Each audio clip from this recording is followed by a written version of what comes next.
สวัสดีครับคุณลีสวัสดีคุณยี่พี่อวิยาคุมกำเนิดฉุกเฉินลูกค้าที่สั่งซื้อมีความกังวลมากฉันต้องรีบนำไปส่งที่โรงแรมเขาเป็นคนส่งของคนนั้น CEO ยี่เป็นคนแบบนี้ได้ยังไงถึงจะมั่นด้วยอะไรที่ทำให้คุณคิดแบบนั้นประธานเจ้าหน้าที่บริหารผู้ทรงเกียรติแห่งยี่กรุ๊ปบุตรสาวคนโตเพียงคนเดียวของตระกูลยี่จะมาพบคุณไม่ใช่ยี่หวานหนิงสถานะของประธานยี่นั้นสูงส่งอย่างยิ่งคุณที่เป็นเพียงคนส่งของควรเลิกเพ้อฝันได้แล้วในเมื่อยี่หวานหนิงปฏิเสธที่จะพบฉันถือว่าการเดินทางครั้งนี้สูญเปล่าเดี๋ยวก่อนคุณไปได้แล้วแต่จงทิ้งสัญญาการแต่งงานไว้ที่นี่หากคุณต้องการสิ่งนี้ให้ยี่หวานหนิงมาเอาด้วยตัวเองลองเสนอราคาของคุณมาเราจะทำให้แน่ใจว่าคุณไม่ต้องส่งอาหารไปตลอดชีวิตที่เหลือของคุณเสนอราคาของคุณมาฉันเกรงว่าราคาที่ฉันเสนอยี่กรุ๊ปของคุณจะจ่ายไม่ไหวบังอาจนักยี่กรุ๊ปของฉันอยู่อันดับหนึ่งในเจียงโจวคุณช่างกล้าดีเหลือเกินที่กล้าเสียมารยาทเช่นนี้งั้นคุณก็ฝันต่อไปเถอะคุณหลี่โปรดรอก่อนคุณหลี่ฉันต้องขออภัยด้วยซ่งเจียนี่คือวิธีที่เธอต้อนรับคุณหลี่แทนฉันหรือประธานยี่ท่านลืมไปแล้วหรือเขาเป็นแค่คนส่งของคนนั้นแล้วยังไงล่ะคุณไม่สามารถตัดสินคนจากภายนอกได้อย่างไรก็ตามคุณหลี่ทำไมคุณถึงมั่นใจนักว่ามูลค่าตลาดของยี่กรุ๊ปของฉันจะลดลงภายใน10 นาทีถึง30%มันก็ไม่มีอะไรมากไปกว่าการใช้เวลาเพียงเล็กน้อยในการทำการวิจัยที่ธรรมดาและไม่โดดเด่นเล่นเล่ห์เหลี่ยมที่ลึกลับฉันคิดว่าคุณก็แค่ตั้งใจสาบแช่งยี่กรุ๊ปของฉันมีเจตนาร้ายประธานยี่แย่แล้วบัญชีที่ไม่คุ้นเคยจำนวนมากจู่ๆก็เริ่มเทขายหุ้นยี่กรุ๊ปของเรามูลค่าตลาดของยี่กรุ๊ปลดลงถึง 30% จริงๆอะไรนะแจ้งคณะกรรมการบริษัททันทีเพื่อเรียกประชุมฉุกเฉินเพื่อหารือเกี่ยวกับมาตรการรับมือตลาดหุ้นเปลี่ยนแปลงอย่างรวดเร็วเมื่อคุณประชุมเสร็จและหาทางแก้ไขได้มูลค่าหลักทรัพย์ตามราคาตลาดของยี่กรุ๊ปจะลดลงไปครึ่งหนึ่งในเมื่อเรื่องนี้อยู่ในการคาดการณ์ของคุณหลี่อยู่แล้วฉันสันนิษฐานว่าคุณต้องมีวิธีที่จะช่วยยี่กรุ๊ปของฉันคุณยี่เป็นคนฉลาดไม่เหมือนกับบางคนที่มองไม่เห็นมูลค่าที่แท้จริงคุณหุบปากนะซ่งเจียคุณหลี่โปรดชี้แนะพวกเราด้วยมันง่ายมากการร่วงลงของหุ้นยี่กรุ๊ปเกิดจากกลุ่มคนที่มีเจตนาแอบแฝงเป็นผู้นำในการเทขายกระตุ้นให้เกิดการเทขายด้วยความตื่นตระหนกเป็นจำนวนมากเหตุผลพื้นฐานของเรื่องนี้คือการที่นักลงทุนไม่ไว้วางใจยี่กรุ๊ปหากคุณต้องการให้หุ้นของยี่กรุ๊ปหยุดร่วงและดีดตัวกลับคุณเพียงแค่ต้องทำสิ่งเดียวมันคืออะไรโทรหาเฉินเจี้ยนจากกลุ่มเมืองหลงโทรหาซีโอเฉิน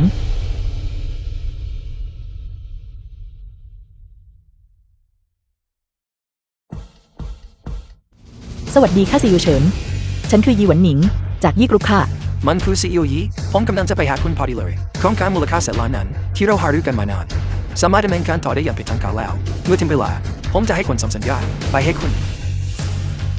วิเศษมากเลยค่ะขอบคุณค่ะซีโอเฉินยินดีที่ได้ร่วมงานกันค่ะเยี่ยมมากครับประธานยี่ในที่สุดเราก็ได้บรรลุข้อตกลงในโครงการนี้นำข้อมูลนี้ไปทันทีข่าวบวกที่สำคัญและเผยแพร่ออกไปให้พวกที่กำลังขายช็อตหุ้นยี่กรุ๊ปของฉันต้องสูญเสียทุกอย่างไปใช่ครับประธานยี่คุณหลี่คุณรู้จักซีโอเฉินแห่งเมืองหลงกรุ๊ปหรือเขาจะไปรู้ได้อย่างไรผู้มีอิทธิพลระดับนั้นมันพูดยากบางทีเขาอาจจะไปส่งอาหารให้กับประธานเฉินซ่งเจียอย่าเสียมารยาทฉันได้ยินมาว่าผู้มีอำนาจตัดสินใจที่แท้จริงของเมืองหลงกรุ๊ปคือคุณหลี่จากตระกูลหลี่ตระกูลที่ร่ำรวยที่สุดในต้าเซียคุณหลี่คุณอาจจะเป็นคนจากตระกูลหลี่หรือเปล่าคุณหนูใหญ่ยี่คุณยังคงประเมินฉันสูงเกินไปในทางตรงกันข้ามมันเป็นไปตามที่เธอพูดทุกประการผมเป็นแค่คนส่งของบังเอิญว่าผมใช้นามสกุลหลี่เอาล่ะผมได้ช่วยแก้ปัญหาให้คุณแล้วนำสัญญาการแต่งงานนี้กลับไป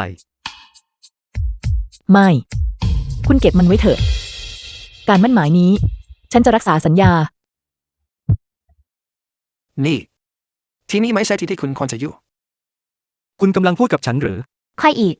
มองไปรอบบตัวคุณสิทุกคนที่นี่คือเหลาชนชั้นนำระดับแนวหน้าของเจียงโจวคุณเป็นตัวอะไร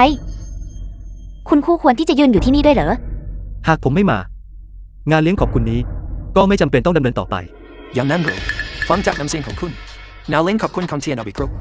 มีไว้เพื่อขอบคุณคนจริงๆงั้นหรือคุณพูดถูกแล้วคุณก็ไม่ได้โง่เกินไปนักเจ้าหนูรู้ไหมว่าฉันเป็นใครเขาก็แค่พนักงานส่งของที่น่ารังเกียจเขาจะไปรู้จักกับผู้อำนวยการใต้ได้อย่างไรผู้มีอิทธิพลระดับนั้นเล่มตาดูให้ดีๆและมองให้ชัดเจนนี่คือบุคคลจากเมืองหลงกรุ๊ปผู้อำนวยการฝ่ายการตลาดผู้อำนวยการใต้งานเลี้ยงขอบคุณในคืนนี้จัดขึ้นเพื่อขอบคุณผู้อำนวยการใต้แห่งมันหลงกรุ๊ป ผู้อำนวยการฝ่ายการตลาด ดังนั้นคุณก็แค่คอยรับใช้เฉินเจี้ยน คุณช่างกล้าหาญเหลือเกินที่กล้าเรียกชื่อ CEO ของเราตรงๆ หลี่เหยาคุณรีบคุกเข่าลงขอโทษเดี๋ยวนี้ คุณล่วงเกินเมืองหลงกุ๊กเข้าแล้ว ในต้าเซียทั้งประเทศจะไม่มีหนทางให้คุณรอดชีวิตไปได้ คุกเข่าลงไม่ขอโทษซะ พยายามใช้ชื่อของเมืองหลงกรุ๊ปเพื่อกดดันฉันหรือ พวกคุณคำนวณผิดพลาดแล้ว ต่อให้เฉินเจี้ยนจะอยู่ที่นี่ เขาก็ทำได้เพียงแค่คุกเข่าต่อหน้าผมเท่านั้น คุณบ้าไปแล้วเหรอหลี่เหยาฉันไม่คิดเลยว่า เหตุการณ์ในครั้งนั้น จะกระทบจิตใจคุณรุนแรงขนาดนี้ จนทำให้คุณจากคนปกติ กลายเป็นคนเสียสติ ฉันเห็นมาหมดแล้วจริงๆ เขาก็แค่คุยโวโดยไม่ต้องเสียภาษีแต่คุณรักคุยโวโดยไม่คิด เจ้าพนักงานส่งของตัวเหม็นในเมื่อคุณไม่รู้จักที่ตันที่สองก็อย่ามาโทษฉันที่ต้องตัดวันทางทำมาหากินของคุณ ก่อนที่จะข่มขู่ให้พิจารณาน้ำหนักของตัวคุณเองเผื่อว่าคุณจะหาทางลงไม่ได้ในตอนนั้น แล้วเธอหนักเท่าไหร่เนี่ยผู้อำนวยการใต้ผมขอโทษจริงๆครับที่รบกวนท่านเดี๋ยวผมจะให้คนไล่เขาออกไปอยู่นี่เลยโดยต้นที่ต่ำใต้ราวกับมดลูกไม่ใช่เรื่องลำบากอะไรปล่อยให้เขาอยู่ที่นี่แหละฉันจะทำให้เขาเข้าใจเองถึงความแตกต่างระหว่างเขาและพวกเราว่ามันนำฉันกันแค่ไรจริง ผู้อำนวยการใต้การปล่อยให้คนประเภทนี้อยู่ที่นี่ ถ้าเขาเกิดก่อเรื่องและล่วงเกินบุคคลสำคัญเข้าล่ะ ฉันเกรงว่ามันจะไม่เหมาะสมนะคะจริงไหม ๆไม่เป็นไรตัวละครเล็กๆอย่างเขาเมื่อเขาได้เห็นผู้มีอิทธิพลระดับแนวหน้าตัวจริงฉันเกรงว่าเขาจะกลัวจนที่รักกางเกงต่อหน้าสาธารณชน The film was ผู้อำนวยการ translated ใต้ and ฉันได้ยินมา narrated ว่า by M. ผู้มีอำนาจ Media. ควบคุมที่แท้จริงของบริษัทคุณในคืนนี้จะมาที่นี่จริงหรือเปล่าแน่นอนอยู่แล้ว CEO เฉินส่งผมมาที่นี่ก็เพื่อเตรียมการทุกอย่างให้พร้อมเพื่อต้อนรับผู้มีอิทธิพลท่านนี้เยี่ยมไปเลยด้วยการสนับสนุนจากผู้ยิ่งใหญ่ท่านนี้ของบริษัทเทนอยู่การได้เป็นผู้ที่ร่ำรวยที่สุดในเชียงโจวก็อยู่ไม่ไกลเกินเอื้อม หยุดฝันได้แล้ว ผู้มีอิทธิพลคนนั้นจะไม่สนับสนุนคุณ หุบปากกล้าดีอย่างไรที่มาด่าทอคุณเลี้ยงต่อหน้า พนักงานส่งของผมบอกไปแล้วว่าวันนี้ผมไม่อยากซวยแต่นายก็ยังดื้อดึงที่จะไม่รักษาน้ำใจใช่ไหม พอได้แล้วเหลียงเทียนอวีอย่ามองเพียงแค่ว่าวันนี้ คุณได้จัดฉากแสดงอำนาจไว้อย่างใหญ่โต จริง ๆ แล้วเกี่ยวกับเรื่องว่าคุณจะสามารถคว้าสัญญากับเมืองหลงกรุ๊ปได้หรือไม่ คุณเองก็ไม่มีความมั่นใจในใจเหมือนกันใช่ไหม เหลวไหลท่านผู้อำนวยการใต้มาที่นี่นั่นคือข้อพิสูจน์ที่ดีที่สุดแล้ว แม้แต่เฉินเจี้ยนก็ไม่มีอำนาจตัดสินใจขั้นสุดท้าย แล้วใต้ตินคือใครกันแน่ ถ้าเสี่ยวไม่แสดงบารมีคุณก็เห็นฉันเป็นแมวป่วยงอนหรือคุณเลี้ยงจัดการเขาซะใช่แล้วท่านผู้อำนวยการใต้ผมก็แค่รอให้ท่านพูดออกมาทหารย่ำพาตัวเขาลงไป ฉันอยากจะเห็นนักว่าใครกล้าแต่ต้องเขา นี่คืออภิวันหนึ่งอันดับหนึ่งแห่งชิงโจ CEO ของอภิกรุ๊ป พวกคุณทุกคนถอยไป การไม่ให้เกียรติคุณหลี ก็คือการเป็นศัตรูกับฉันยี่หวานหนิง คุณจีมาที่นี่เพื่อก่อกวนงานหรือ เหลียงเทียนอวี หากคุณให้เกียรติคุณหลี ฉันก็จะให้เกียรติคุณ มิฉะนั้น วันนี้คุณจะดูแย่มากแน่ คุณจีเขาเป็นใครสำหรับคุณคุณถึงปกป้องเขาอย่างดูเดือดขนาดนี้ ๆ คุณหลี คือของฉันยี่หวานหนิง คู่มัน เขาคือคู่มั่นของคุณเหรอ CEO คุณต้องเข้าใจผิดแน่ๆใช่ไหม เขาคือขยะ ที่ฉันเพิ่งทิ้งไป ในโลกใบนี้ มีคนจำนวนมากที่เป็นเหมือนคุณ ที่ปฏิบัติกับสมบัติราวกับเป็นสิ่งไร้ค่า ไม่ใช่เรื่องน่าประหลาดใจแต่อย่างใด คุณ ไม่น่าแปลกใจเลยพนักงานส่งของคุณนี้ในวันนี้ถึงได้ยินพยองขนาดนี้ที่ไทยโคโค่ต้นขาใหญ่ของคุณนี้เองคุณจีถึงแม้ว่าคุณอยากจะเลี้ยงผู้ชายอย่างน้อยก็เลือกคนที่ดีๆหน่อยการเก็บของที่ลูกๆของพวกเราเล่นจนเบื่อแล้วคุณไม่คิดว่ามันทำใจเกินไปหน่อยหรือ สามหาวประธานยี่และชายคนนี้ บริสุทธิ์ใจต่อกันอย่างสิ้นเชิง อย่ามาใส่ร้ายพวกเขา หากพูดตามความเป็นจริง ระหว่างหวานหนิงกับฉัน ต่างฝ่ายต่างมีความชื่นชม ซึ่งกันและกัน ไม่มีการพึ่งพากันและกัน ฮุปะแม้แต่ฉันเองก็ทนฟังต่อไปไม่ไหวแล้วเจ้าพนักงานส่งของคุณคิดจริงๆหรือว่าตอนนี้คุณเป็นคนสำคัญแล้ว ผู้อำนวยการเป้า ผมว่าเขาไม่ใช่คนกระจอกที่ได้ดีหรอก แต่เป็นตัวตลกที่ได้ดีต่างหากใช่ไหม คุณอาวีผมขอแนะนำให้คุณรีบตัดความสัมพันธ์กับผู้ชายที่น่ารังเกียจคนนี้มิฉะนั้นเจอคู่อาวีของคุณจะกลายเป็นตัวตลก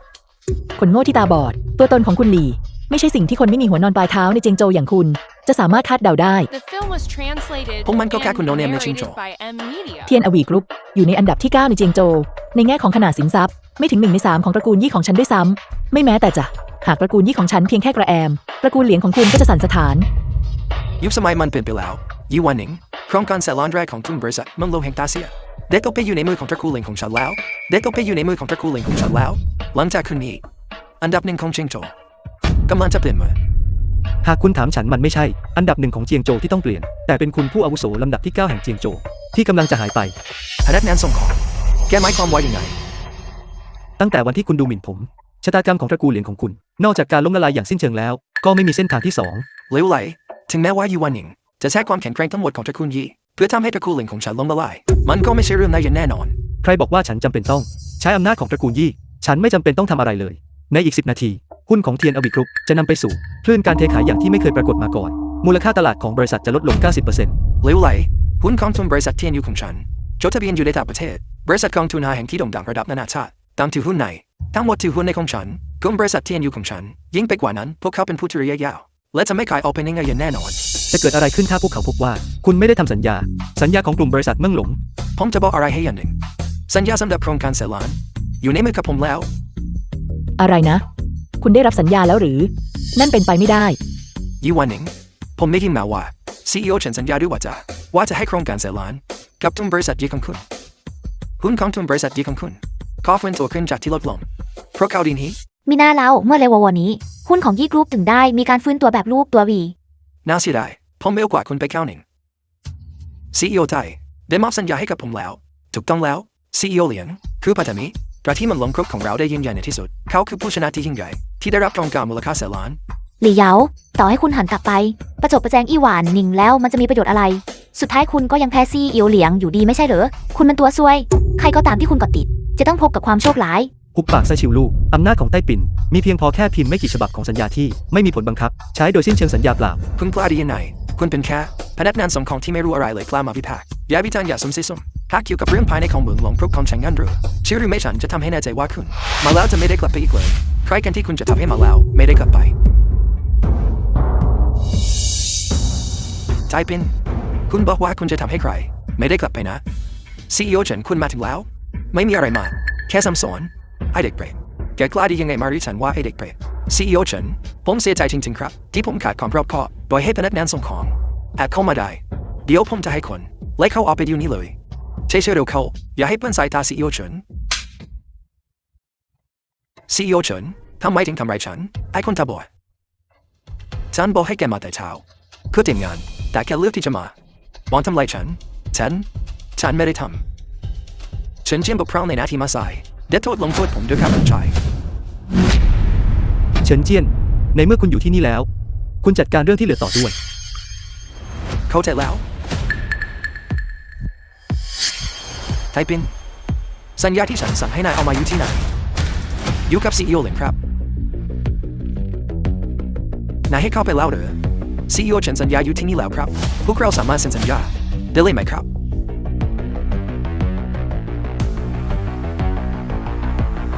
CEO ยี่นี่เตรียมไว้ให้คุณครับสัญญามูลค่า100,000,000 ล้านโปรตรวจสอบด้วยครับ ขอบคุณครับซิวเฉิน CEO ฉันท่านคงทำผิดพลาดแล้วสัญญานี้ไม่ควรเป็นของผมเลยสำหรับผมหรือบริษัทที่กำลังล้มละลายอย่างคุณมีอัตราส่วนหนี้สินต่อทุน187%ที่กำลังจะล้มละลายคุณมีคุณสมบัติพอที่จะร่วมมือกับมันลงครบของผมเลย CEO ฉันคุณไม่ควรพูดอย่างไม่ระมัดระวัง CEO ไทยเขาก็เป็นตัวแทนของมันลงครบของคุณเช่นกันก่อนหน้านี้เขาเคยสัญญากับผมว่าเขาจะให้สัญญากับผมนับจากนี้ไปไทปินไม่มีความเกี่ยวข้องใดๆทั้งสิ้นกับมันลงครบของผมมันขัดแย้งของคุณไปจัดการกันเอง CEO เฉินผมจะรับพักพี่ต่อบริษัทมาตลอดคุณจะไล่ผมออกไม่ได้ CEO เฉินคนที่กล้าเรียกคุณชายว่าไอเด็กเปรตไม่คู่ควรที่จะพูดถึงความจงรักภักดีออกไปจากที่นี่ทุกคนทุกท่านเห็นกันแล้วใช่ไหมครับ CEO ผู้สมเกียรติของมังนงกรุ๊ปไม่ใช่สิ่งอื่นใดนอกจากผู้หลอกลวงและไว้ใจไม่ได้ลิงเทียนวีโดยไม่ได้รับอนุญาตจากมังนงกรุ๊ปของผมคุณเผยแพร่เขากล่าวลงในสัญญากับบริษัทของเราโดยทลการบิดเว้นความคาดหวังของตลาดเพื่อแสวงหาผลประโยชน์ส่วนตัวเตรียมตัวรอควรจากคณะกรรมการกำกับดูเชิญคุณไปจิบน้ำชาได้เลย คุณให้เครดิตเขามากเกินไปเฉพาะผู้ที่มีสินทรัพย์มูลค่าหลายพันล้านเท่านั้นถึงจะมีคุณสมบัติได้รับเชิญไปดื่มน้ำชาเขาไม่ใช่ ไร้สาระ คุณกำลังดูถูกใครอยู่ ถึงแม้ว่าเราจะไม่ได้รับ สัญญาจากเมืองหลงกรุ๊ปแต่เมื่อพิจารณาจากขนาดสินทรัพย์ของเทียนอวิกรุ๊ปของเราก็ยังมีอิทธิพลมากพอที่จะครอบครองทรัพย์สินนับแสนล้าน ฮัลโหลอะไรนะบริษัทกองทุนรวมรายใหญ่ทั้ง5ตามเทขายหุ้นของเราพนักงานส่งของคุณนั่นแหละที่เล่นตลก คุณประเมินผมสูงเกินไป ผมเป็นแค่คนส่งของ บริษัทกองทุนยักษ์ใหญ่ทั้ง5 แห่ง พวกเขาจะมาฟังผมได้อย่างไร เหลียงเทียนอวี บริษัทกองทุนรายใหญ่ทั้ง5 แห่ง ไม่ได้ถูกก่อตั้งโดยพ่อแม่ของคุณ บริษัทของคุณมีหนี้สินล้นพ้นตัว อยู่ในสภาวะใกล้ล่มสลาย หากพวกเขาไม่หนีตอนนี้ แล้วจะหนีเมื่อไหร่ จบแล้วในเวลามีถึง5 นาทีหายไปครึ่งหนึ่งแล้ว ผมขอโทษครับ CEO เหลียงหุ้นหลายแสนหุ้นของเทเลบีกรุ๊ปที่ผมถืออยู่ก็ต้องถูกเทขายด้วย เราควรทำอย่างไรดีครับคุณชายเหลียง ผมยังมีหุ้นในมืออีกหลายหมื่นหุ้น อย่าขายพวกคุณทุกคนอย่าขายเทขายไปได้แค่1/3แต่ราคาหุ้นก็ลงไป70%แล้วถ้าเราไม่ออกไปตอนนี้มันจะกลายเป็นเศษกระดาษเปล่า ฉันไม่สนใจอีกต่อไปแล้ว ฉันจะเทขายทุกอย่าง The film was Patel, translated Lady Supreme Coca and Tukandai. narrated by M แต่ราคาหุ้น Media. รวมลงไป90%แล้วมันยังคงตกลง การเปิดสถานะซื้อหุ้นใน TNLV Group ไอ้สัตว์เลวแกอยากจะช่วยโอกาสจากความโชคร้ายของเรา เหลียงเทียนอวี ในขณะที่คนอื่นๆกำลังละทิ้งบริษัทของคุณ ผมกำลังซื้อสวนกระแส ผมกำลังช่วยคุณอยู่ คุณควรจะขอบคุณผมอย่างไรดี คุณชายเหลียง นั่นเป็นเรื่องจริงเหรอ อย่าเชื่อสิ่งที่เขาพูดแม้แต่คำเดียวเขาต้องการใช้ราคาถูกๆเพื่อเก็บหุ้นราคาต่ำและยึดครองอำนาจคอมเทนอยู่ควบของฉันแต่ราคาหุ้นยังคงตกลงเขาไม่กลัวที่จะถูกฟังชมและสูญเสียทุกอย่างเลยเหรอคุณเปาคุณเพิ่งเตือนผมยังมีหุ้นอยู่ในมืออีก1 ล้านหุ้นถ้าเขาแบล็คเข้ามาผมจะเทขายมันทั้งหมดอย่างเลวร้ายที่สุดเราจะสู้กันจนกว่าจะพินาศไปข้าง ของบริษัท TNLV ของคุณ มูลค่าตลาดตอนนี้เหลือน้อยกว่า1 ใน 10ของมูลค่าเดิม ผลของการที่คุณเทขายหุ้นจะยิ่งทำให้สถานการณ์แย่ลง เมื่อบริษัทล้มละลายโดยสมบูรณ์แล้ว ผมเกรงว่าพวกทวงหนี้เหล่านั้น จะมาเอาชีวิตคนในครอบครัวของคุณทั้งหมด อย่าพยายามขู่คนอื่นเลยหนี่สินจำนวนเล็กน้อยนั่นมันอะไรกัน คุณชายเหลียงของเรา มีสินทรัพย์มากมาย เขาแค่ต้องขายมันออกไปให้หมด ถ้าไม่เข้าใจก็อย่าพูดพล่อย ชิวลูกให้ผมสอนบทเรียนสั้นๆแก่คุณ ว่าการมีหนี้สินล้นพ้นตัวหมายถึงอะไร ต่อให้ตระกูลเหลียงจะขายสินทรัพย์ทั้งหมดออกไป พวกเขาก็ยังไม่สามารถชำระหนี้ได้หมด พูดอีกอย่างก็คือ ตอนนี้เขาคือทานยาซุ่นที่2ที่ติดลบเหมือนกับจำนวนลบนั่นแหละ คุณชายเหลียง เขากำลังโกหกอยู่ใช่ไหม มันไม่ใช่อย่างนั้น เรื่องแบบนี้เกิดขึ้นได้อย่างไร ๆหยุดพูดได้แล้วมันเป็นค่าคุณทั้งหมดถ้าไม่ฉันต้องเจอกับพายุนะครั้งใหญ่ขนาดนี้ เหลียงเทียนอวี คุณจัดงานเลี้ยงขอบคุณนี้ขึ้นมา ถูกต้อง เมืองหลงกรุ๊ปกำลังจะร่วมมือกับคุณจริงๆ ส่งสัญญาให้เขา ใช่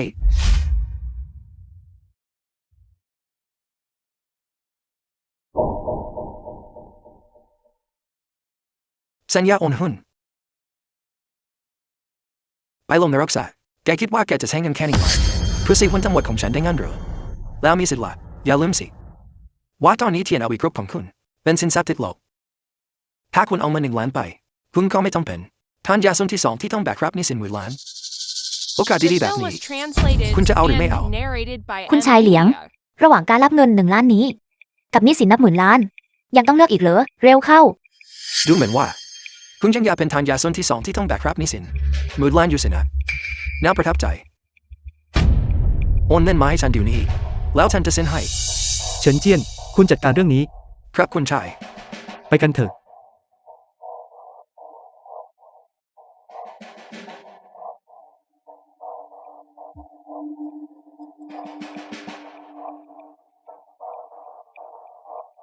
หลี่เหยา คุณหยุดอยู่ตรงนั้นเลยนะ คุณหลอกฉันมาเป็นปี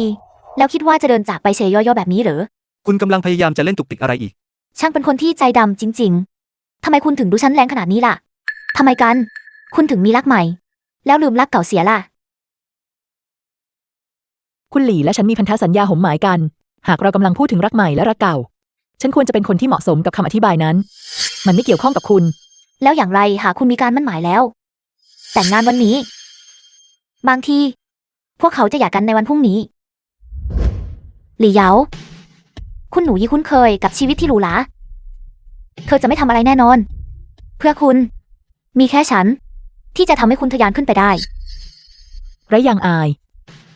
ผู้ชายทุกคนชอบมัน คุณจะไม่เข้าใจ ชิวลูก คุณคิดว่าทุกคนเป็นเหมือน เหลียงเทียนอวี และหลงกลอุบายของคุณงั้นหรือ ฉันจะบอกคุณให้ การจัดการกับเหลียงเทียนอวี เป็นเพียงจุดเริ่มต้นเท่านั้น หากคุณกล้าสมรู้ร่วมคิด กับเขาอีกครั้ง ฉันจะทำให้คุณเสียใจมาก จนหน้าเขียวหน้าเหลืองเลยทีเดียว ไอ้สารเลว ถึงแม้ว่าคุณจะมีพลังอำนาจมากและความมั่งคั่งมากมาย อย่าลืมว่า คุณเคยล้างเท้าให้หญิงชราคนนี้ หากคุณกล้าดูหมิ่นคุณหลี่อีกครั้ง ฉันจะทำให้คุณ หายไปจากเจียงโจวตลอดกาล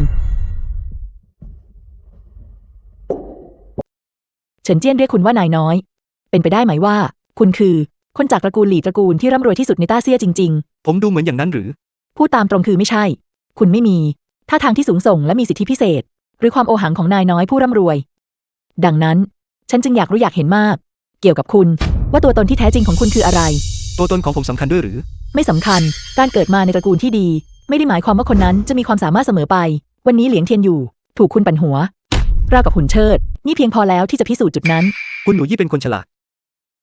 การที่เมืองหลงกรุ๊ปร่วมมือกับคุณ ไม่ได้เลือกคนผิด ฉันเห็นได้ว่านายน้อยหลี่ ให้เกียรติฉันอย่างสูง เราควรจะไปพบพ่อแม่ตอนนี้เลยไหม พบพ่อแม่หรือ เร็วขนาดนี้เลยหรือ คืนพรุ่งนี้คืองานฉลองวันเกิดครบรอบ 50 ปีของคุณพ่อ แม่ของฉันเสียชีวิตตั้งแต่เนิ่นๆ และท่านได้แต่งงานใหม่กับแม่เลี้ยง ท่านรู้สึกเป็นหนี้บุญคุณฉันอยู่บ้าง ดังนั้น ท่านจึงหวังเสมอว่าฉันจะได้แต่งงานกับคนที่ฉันพึงพอใจ ฉันเชื่อว่าท่านจะพึงพอใจในตัวคุณ The film was translated and narrated by M Media. ดี พรุ่งนี้ตอนค่ำผมจะไปให้ตรงเวลา ประธานยี่ คุณพ่อจ๋า หนูพาคู่มั่นมา เพื่ออวยพรวันเกิดให้คุณพ่อค่ะ หวานหนิงเลิกเล่นตลกได้แล้ว ลูกไปมีคู่มันมาจากไหน วันนิงนี่ใครนะ คุณพ่อ คุณนาเขาชื่อหลี่ฮุย ตอนนั้นเป็นคุณปู่ ที่เป็นคนจัดการเรื่องการมั่นหมายให้กับเรา2 คน พวกคุณทุกคนก็ทราบเรื่องนี้ดี เลหุยคุณจะเข้าแล้วเหรอ หวานหนิง คุณปู่ของลูกเสียชีวิตไป กี่ปีแล้ว การมั่นหมายที่ท่านจัดเตรียมไว้ ยังจะนับว่ามีผลอยู่อีกหรือ ทำไมมันถึงจะไม่นับล่ะ ตระกูลยี่ของฉัน ให้ความสำคัญกับคำสัญญามากที่สุดเสมอมา แม้แต่ตัวสัญญาใช้เงินจากเมื่อ40 ปีก่อน เราก็ยังจะปฏิบัติตาม นับประสาอะไรกับสัญญาการมั่นหมาย แก ลูกไม่รู้จัก พี่ชุยของลูกหรือไง ตั้งใจมาในวันนี้โดยเฉพาะ รีบเดินทางจากปักกิ่งมาที่นี่ เพื่อมาสู่ขอกับเราใช่หรือไม่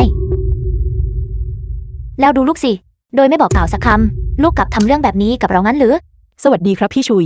ขอบคุณที่ลำบากนะครับ แต่ฉันขอโทษด้วย ฉันมีคนที่ชอบอยู่แล้ว พี่สาววันนิงสำหรับครอบครัวอย่างพวกเรา การแต่งงานของครอบครัวที่มีชื่อเสียงไม่ใช่แค่การชอบใครสักคน มันไม่ง่ายขนาดนั้น สิ่งที่สำคัญคือการจับคู่สถานะครอบครัว อย่าปล่อยให้คำหวานบดบังการตัดสินใจของคุณ คุณตั้งใจจะใช้เหตุการณ์สำคัญในชีวิตของคุณ เพื่อลดความยากจนหรือ การบรรเทาความยากจนนั้นหรือ คุณหมายความว่าอย่างไร จะมีความหมายอื่นไปได้อย่างไร หวานหนิง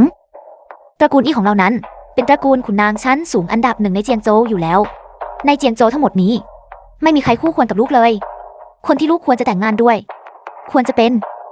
คุณชายจากตระกูลที่โดดเด่นในปักกิ่ง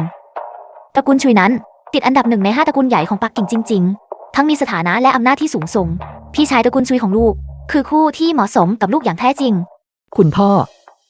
ก็คิดแบบนั้นด้วยหรือคะ วันหนึ่งเกี่ยวกับเรื่องนี้ เราได้หารือกันแล้ว ในตอนนั้นชิวเตอร์ยังไม่ได้มาสู่ขอ ตอนนั้นพ่อคิดว่า ในเมื่อโอกาสไม่มาก ที่จะได้แต่งงานกับคนที่มีฐานะสูงกว่า เราก็ควรหาใครสักคน ที่เหมาะสมกับความต้องการของเราเอง อย่างน้อยชีวิตก็คงจะสุขสบายใช่ไหม แต่วันนี้ ทุกอย่างเปลี่ยนไปแล้วชิวเตอร์มาสู่ขอแล้วพ่อหวังว่าลูกจะลองพิจารณาดูใหม่ ไม่จำเป็นต้องพิจารณาเรื่องนี้ ฉันยี่หวานหนิงจะไม่แต่งงานกับใครนอกจากหลี่ฮุย ลูกเอ๋ย ทำไมถึงได้ดื้อรั้นเช่นนี้ วันนี้ลูกอาจจะชอบเขา แต่ลูกรับประกันได้หรือไม่ ว่าจะชอบเขาไปตลอดชีวิต หากลูกไม่ใช่ บุตรสาวคนโตของตระกูลอี้ เขาจะยังทุ่มเทให้กับลูกอย่างหมดหัวใจเช่นนี้หรือ วันหนึ่งแม่เลี้ยงของลูกพูดถูกฐานะของเราถูกกำหนดไว้อย่างชัดเจน ถ้าไม่ใช่ การแต่งงานที่เท่าเทียมกัน แล้วลูกจะรู้ได้อย่างไร ว่าเขาไม่ได้โลภทรัพย์สินและอิทธิพลของตระกูลยี่ของเรา ขอประทานโทษครับ คุณอายี่ ความมั่งคั่งและอิทธิพลของตระกูลยี่ ยังไม่ถึงขั้นที่ จะสามารถดึงดูดใจผมได้จริง สามหาวเจ้าเป็นคนประเภทไหนกัน กล้าดียังไงมาพูดจาโอหัง ในเขตพื้นที่ของตระกูลอี้ ผู้คุ้มกัน เอามันออกไปจากที่นี่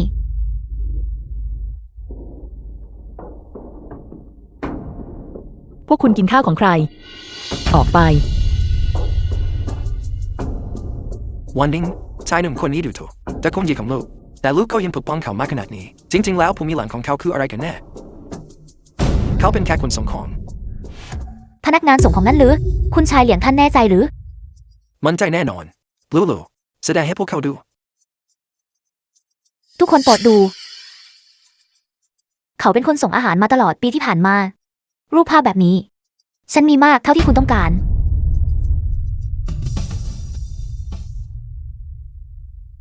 หวานเน้งลูกบาไปแล้วหรือ วันนี้เป็นวันเกิดครบรอบ60 ปีของพ่อลูกนะ ลูกพยายามจะทำให้เขาโกรธจนตายเลยใช่ไหม Film was translated and Lupa Yam to narrated Tamaragan by Net. M Media. ถ้าลูกไม่อยากให้ตะคุนจีต้องเสียหน้าไปมากกว่านี้ตกลงแต่งงานกับฉันทันทีฉันจะช่วยจัดการเรื่องนี้ให้เอง ต้องให้ฉันพูดซ้ำอีกไหม ฉันอี้หวานหนิง จะไม่แต่งงานกับใครนอกจากหลี่หุ้ย ลูกเสียสติไปแล้วหรือ ลูกต้องการให้ทุกคนในเจียงโจวหัวเราะเย่อตระกูลอี้ของเรางั้นหรือ ยี่วันเองผมกำลังหยิบยื่นทางออกให้คุณ ถ้าคุณไม่ความมันไหวอีกไม่นานแม้แต่โอกาสนี้ ก็จะหายไป ออกไปซะ และกลับไปที่ปักกิ่ง คุณไม่รู้จักคำว่าดี ส่งอาหารการหาเลี้ยงชีพด้วยความสามารถของตนเองไม่ใช่เรื่องน่าอายอย่างไรก็ตามนอกเหนือจากการส่งอาหาร ฉันยังให้ของขวัญด้วย วันนี้คือวันเกิดครบรอบ60 ปีของลุงยีดังนั้นฉันจึงนำของขวัญชิ้นใหญ่มาให้ในอีก3 นาที ฉันจะทำให้ราคาหุ้นของยี่กรุ๊ปเพิ่มขึ้นเป็น60 หยวน ราคาหุ้นปัจจุบันของตระกูลจีอยู่ที่60 หยวนเท่านั้นการที่จะขึ้นไปถึง60 หยวนต้องเพิ่มขึ้นอย่างน้อย 100%นี่เป็นสิ่งที่สามารถทำได้ภายใน3 นาทีนี่มันเรื่องตลกนานาชาติอะไรกันการรักษาโครงการ100,000 ล้านของเมืองหลวงครบเป็นข่าวดีล่าสุดที่ใหญ่ที่สุดของนี้ครบแต่มันถูกรับรู้และทำกำไรไปหมดแล้วถ้าไม่มีข่าวใหญ่ไม่เข้ามาราคาหุ้นก็จะขึ้นได้ยากผมเกรงว่าการคุยโมนี้กำลังจะแตกมาดูกันว่าเขาจะจัดการเรื่องนี้ยังไงทีหลัง I know ถึงแกจะประชับสอบก็ควรเลือกวิธีที่น่าเชื่อถือหน่อยทำให้ราคาหุ้นของนี้ครบเพิ่มขึ้นเป็น2 เท่าใน3 นาทีแกคิดจริงๆหรือว่าตัวเองเป็นเทพแห่งหุ้น เจ้าพนักงานส่งของ หากเจ้าทำไม่ได้ เช่นนั้นตั้งแต่นี้เป็นต้นไป จงเลิกตามตือหวานหนิงเสีย ถ้าอย่างนั้นถ้าฉันทำสำเร็จ คุณไม่สามารถคัดค้านการมั่นหมาย ระหว่างหวานหนิงกับฉันได้อีกต่อไป แกคิดจริงๆหรือว่าแกทำได้ตัวตลกที่ไม่รู้จักที่ต่ำที่สูงมันขึ้นแล้วราคาหุ้นของยี่คุกขึ้นแล้วมันขึ้นจริงๆด้วย35 37นี่มัน40อยู่แล้ว คุณชายเหลียง เป็นไปได้ไหมว่าเด็กคนนี้กำลังจะขโมยซีนอีกครั้ง เป็นไปได้อย่างไรท่านอาจารย์นั่นกำลังจับตาดูเขาอยู่ถ้าเขาขึ้นราคาอย่างบุ่มบ่ามแบบนี้เขาก็กำลังรอที่จะถูกบดทะยิงเหมือนหมาตกน้ำ48 หยวนมีปริมาณการซื้อขายออกมามหาศาลราคาทรงตัวแล้วดูเหมือนว่าจะมีใครบางคนที่ระดับราคานี้กำลังเทขายหุ้นอย่างบ้าคลั่งที่นี้ละสนุกแน่โง่เขาจริงๆถึงแม้ว่าแกจะสามารถระดมทุนจำนวนมากได้การดึงขึ้นอย่างแรงแบบนี้จะดึงดูดคู่ต่อสู้ของแกให้เข้ามาทุกตลาดจนบ้าคลั่งเท่านั้นผ่านไป2 นาทีแล้วลืมเรื่อง60 หยวนไปได้เลยฉันมา40 หยวนก็คงจะเอาไม่อยู่ คุณชายเหลียง ดูเหมือนที่คุณพูดเลย ไอ้คนส่งของคนนี้ ในที่สุดก็จะจบสิ้นแล้ว คนอุบายเล็กๆนายๆของเขาไม่สามารถหนีพ้นพวกเขาฝ่ามืออรหันต์ของท่านอาจารย์นั้นไปได้มันลงแล้ว46 45 44คุณลงกับคุณป้าเฮนรี่ยังครับนี่คือของขวัญชิ้นใหญ่ที่เขาพูดถึงมันช่างน่ากันเสียจริงจนแทบจะทำให้คนคำชนฝันร่วง แบบนั้นก็ดี ปล่อยให้เขาขายหน้าอย่างที่สุด เพื่อที่ภายหลัง เขาจะได้ไม่มาตามตอแย่แหว่าหนึ่งอีก มันขึ้นอีกแล้วมันทะลุ50 อยู่แล้วอะไรนะดูข่าวที่กำลังมาแรงเร็วคุมบริษัทมันลงประกาศโครงการใหญ่พันล้านคุงยี่อาจจะกลายเป็นผู้ชนะที่ยิ่งใหญ่ที่สุดกำแพงขายขนาดใหญ่ทุกตอนออกไปหมดแล้วตอนนี้มีแต่คำสั่งซื้อขนาดใหญ่ราคาหุ้นเริ่มพุ่งสูงขึ้น เหลืออีก10 วินาที 53 9 54 8 55โอเพอร์เทลพวกเราควรรีบซื้อไว้บ้าน 4 3 2 1 หมดเวลา ราคาหุ้นปัจจุบันคือ 66 หยวน ฉันผู้น้องมาที่นี่เพื่ออวยพรให้ลุงยีมีแต่ความสุขและความเจริญ และทุกอย่างราบรื่น พ่อ ลูกสาวของคุณก็ขออวยพรให้คุณเช่นกัน มีความรื่นเริงความสุขความสงบและสุขภาพที่แข็งแรง ความสงบสุขและโชคลาภ ได้ลูกแชมคิด ราคาหุ้นของยี่กรุ๊ปทะลุ60 หยวนแล้ว หลี่หุ้ยทำได้แล้ว ตอนนี้คุณควรจะรักษาคำพูดแล้วใช่ไหม มันก็แค่เรื่องฟลุกเท่านั้น หากไม่ใช่พ่อเหมิงหลงกุ๊บบังเอิญออกประกาศมาพอดีลำพังแค่ตัวเขา คุณต้องทำตามคำเดิมพันของคุณ วันนี้มีผู้ทรงอิทธิพลในเจียงโจวมากมายกำลังเฝ้าดูอยู่ ตระกูลอี้ของเราไม่สามารถกลับคำพูดได้ ฉันไม่ได้บอกว่าจะผิดคำพูด ฉันไม่คัดค้าน แต่ก็ไม่ได้หมายความว่าฉันเห็นชอบ แค่คุณไม่คัดค้านก็พอแล้ว พ่อแล้วคุณล่ะ มันชัดเจนว่าเขามีความสามารถอยู่บ้างพวกท่านทั้งสองนั่งลงก่อน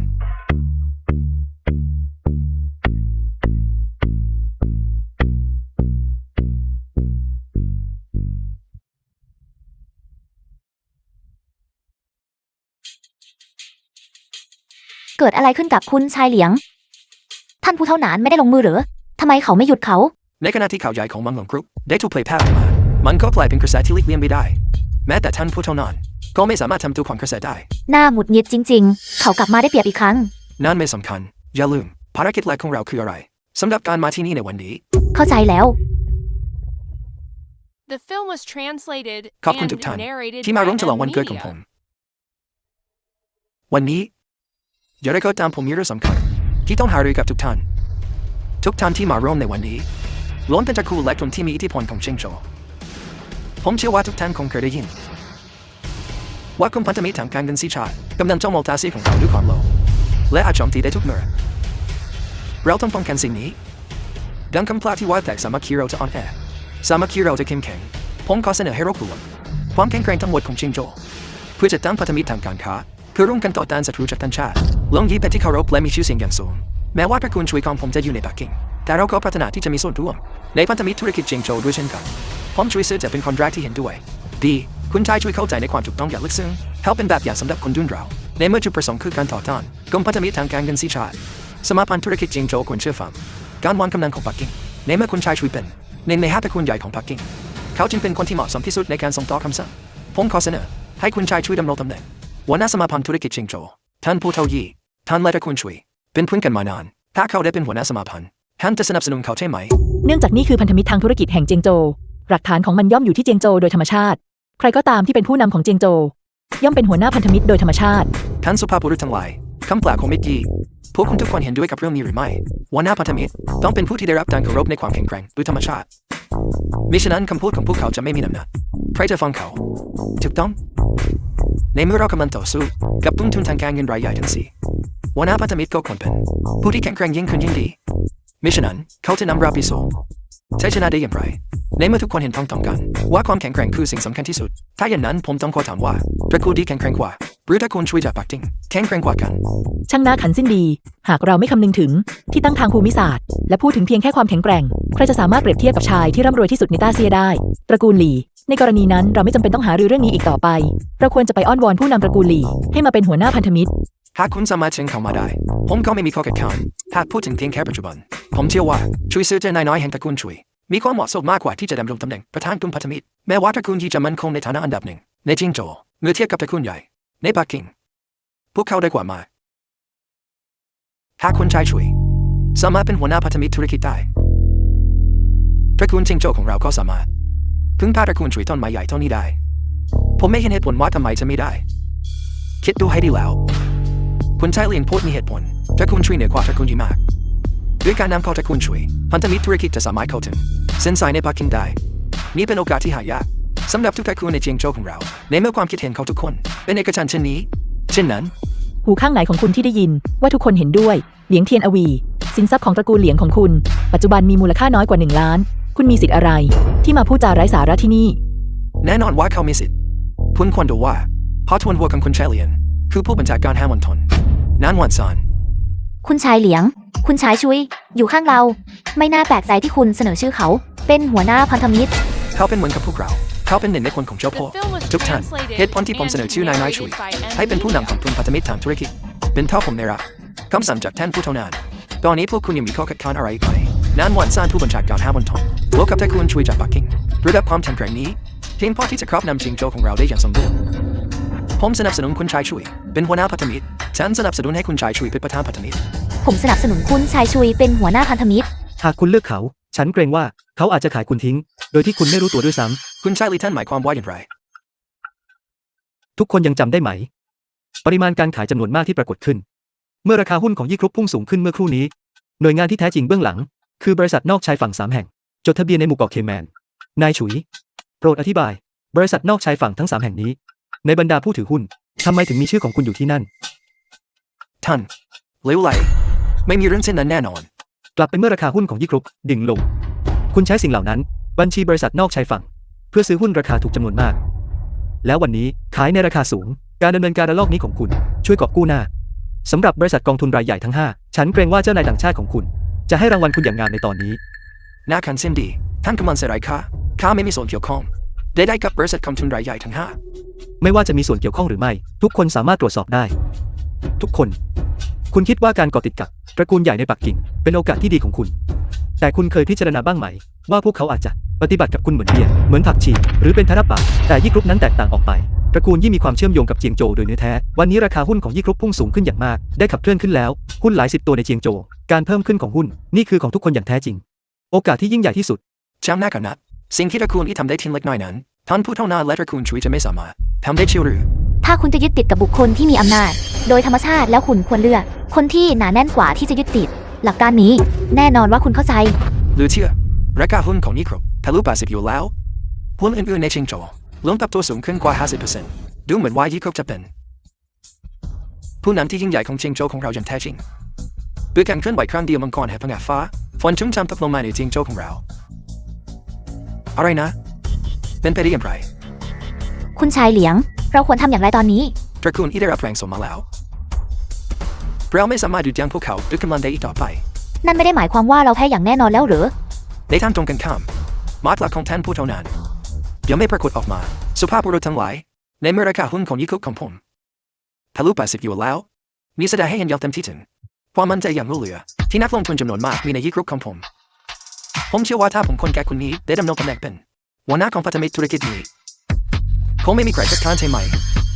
แทนผู้เท่าอีหุ้นของยี่กรุ๊ปผมส่งขึ้นจริงแต่นั่นเกี่ยวอะไรกับคุณล่ะคุณเทเลียง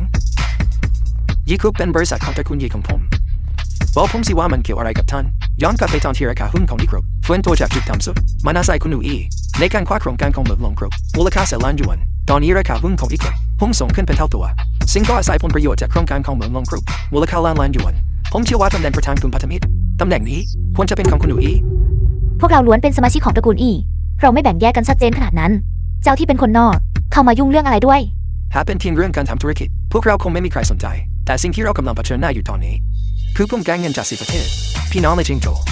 ไม่อยากติดตามคนผิดและกลายเป็นดีลางโดยเปล่าประโยชน์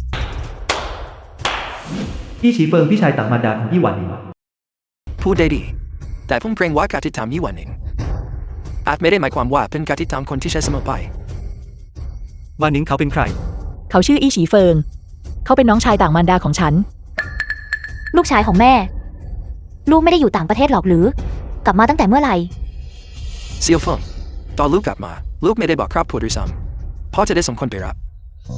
พ่อครับสำหรับวันเกิดครบรอบ60 ปีของพ่อผมจะไม่กลับมาได้อย่างไร The ครับ film was ผมไม่ได้บอก translated คุณ and เพราะผมต้อง narrated การ by ทำให้คุณประหลาดใจ NVIDIA. นี่เป็นเรื่องที่พิเศษมากทุกคนนี่คือลูกชายของผมยี่สีฟังเขาเป็นผู้รับผิดชอบอย่างเต็มที่สำหรับธุรกิจในต่างประเทศของกลุ่มบริษัทนี้โดยเฉพาะอย่างยิ่งในตลาดการเงินเขาประสบความสำเร็จอย่างมากเขาคืออัจฉริยะของตระกูลยี่ของผมถึงขนาดนั้นเขาก็ยังเทียบไม่ได้กับคุณนุ้ยใช่ไหม เขาจะเทียบไม่ได้อย่างไร อาณาจักรที่ลูกชายของแม่สร้างขึ้น ให้กับตระกูลอีในต่างแดน ย่อมไม่ได้ไปกว่าสิ่งที่ทำได้ภายในประเทศอย่างแน่นอน นั่นเป็นเรื่องจริงอย่างแน่นอนชีฟงเขาใช้เวลาเพียง3 ปีเท่านั้นในการทำให้กลุ่มบริษัทยี่รูปแบบสินทรัพย์ในต่างประเทศบรรลุระดับที่เทียบเท่ากับการดำเนินงานภายในประเทศแล้วอย่างไรล่ะการที่ราคาหุ้นของอีคุปพุ่งสูงขึ้นเมื่อเร็วๆนี้คงไม่ใช่ผลงานของเขาหรอกใช่ไหมคุณพูดได้ตรงประเด็นมากเมื่อคืนนี้ผมได้บรรลุข้อตกลงความร่วมมือกับหัวหน้าโครงการต่างประเทศของกลุ่มบริษัทเมืองหลวงข้อตกลงความร่วมมือได้รับการบรรลุแล้ววันนี้กลุ่มบริษัทเมืองหลวงได้ประกาศข่าวเกี่ยวกับโครงการมูลค่าล้านนี่คือของขวัญวันเกิดชิ้นใหญ่ที่ผมมอบให้คุณพ่อต้องเป็นลูกชายของผมสิ แม่เข้าใจแล้ว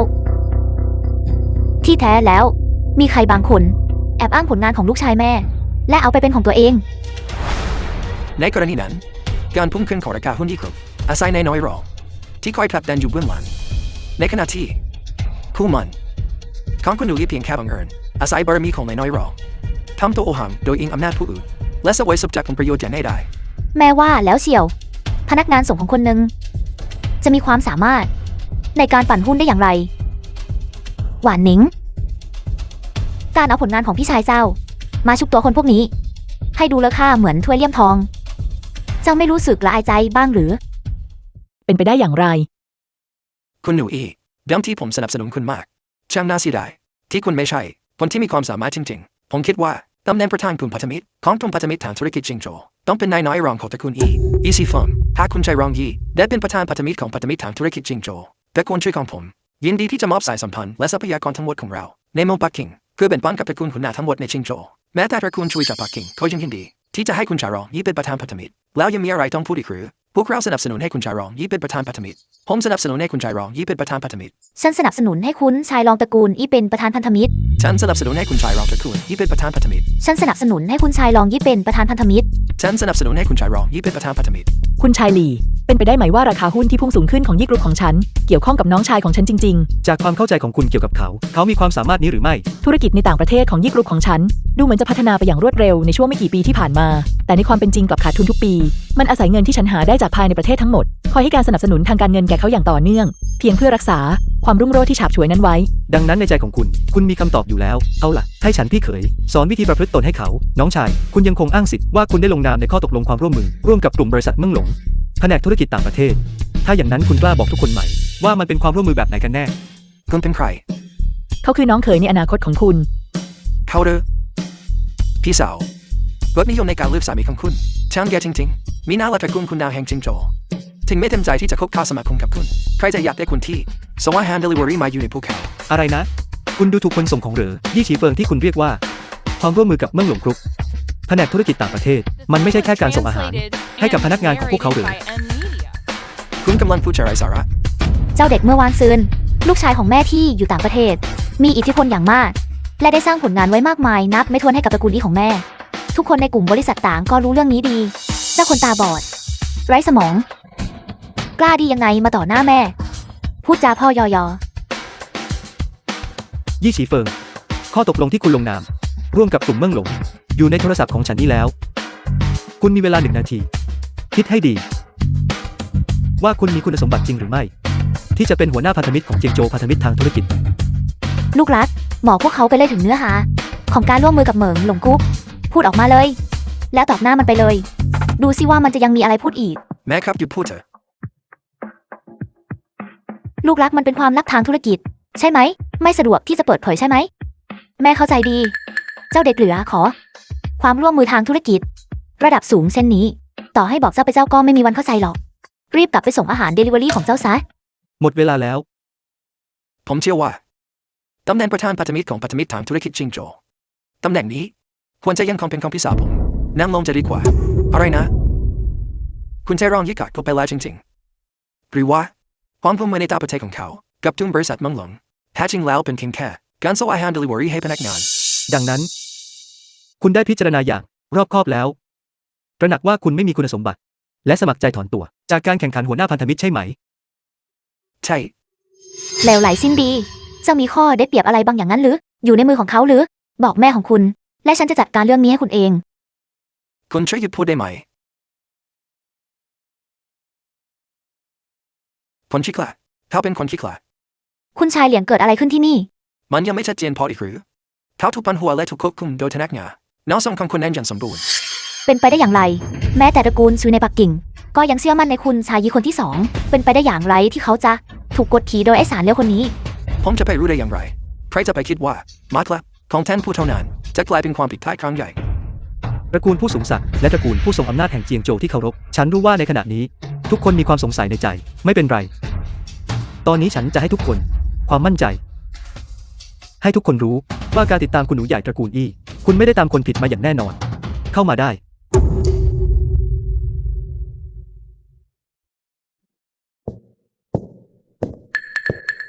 สวรรค์อันดับหนึ่งในอาเซีย CEO เช่นประธานเจ้าหน้าที่บริหารของทุนบริษัทเมืองหลงท่านได้เห็นเขาตัวเป็นจริงๆนี่มาเหลือเชื่อมากผมมีหลังคืออะไรของโลเคเตอร์คุณนี้คนนี้เขาถึงกับสามารถเชิญ CEO เช่นมาได้เช่นแห่งทุนบริษัทเมืองหลงขอแสดงความยินดีกับคุณหนูใหญ่ยี่ในโอกาสที่ได้รับแต่งตั้งเป็นประธานพันธมิตรของพันธมิตรทางธุรกิจจิงโจวอะไรนะประธานเจ้าหน้าที่บริหารผู้ทรงเกียรติของทุนบริษัทเมืองหลงรับแสดงความเคารพต่อคุณหนูใหญ่ยี่เช่นนี้คนที่ไม่รู้อาจจะคิดว่า CEO เฉินเป็นของคุณหนูใหญ่ยี่ผู้ใต้บังคับบัญชานี่มาเหลือเชื่อจริงๆมีน่าล่ะราคาหุ้นของทุนบริษัทยี่ถึงได้พุ่งสูงขึ้นขนาดนี้ดังนั้นทุนบริษัทเมืองหลงจึงมุ่งมั่นที่จะช่วยให้ยี่หวานิงก้าวขึ้นสู่อำนาจจบสิ้นแล้วแม้แต่เฉินเจียงก็ยังมาด้วยคำประกาศนี้จากเขาก็ไม่มีใครในเจียงโจวหรืออยู่ที่จะสามารถคัดค้านการที่ยี่หวานิงขึ้นเป็นผู้นำทุนพันธมิตรได้ คุณชายเหลียง เราควรทำอย่างไรตอนนี้ จะทำอะไรได้อีกรีบไปกันเถอะรายงานเรื่องนี้ให้ท่านผู้เท่านั้นทราบ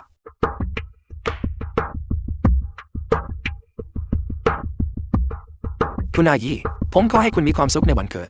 ขอให้โชคลาภของคุณกว้างใหญ่ดังทะเลตะวันออกและอายุยืนยาวดังภูเขาทางใต้ CEO เชนให้เกียรติไม่ยืนราวผมรู้สึกเป็นเกียรติอย่างยิ่งไม่เลยเมื่อครั้งที่ท่านผู้เฒ่ายืนเทียนยังมีชีวิตอยู่ The film Tan was de hek kwam chulu de ma. translated and Gak kin brace at narrated meng by wong hong M pong. Media. เช่นเทียนมักจะจดจำความเมตตานี้ไว้ในใจเสมอ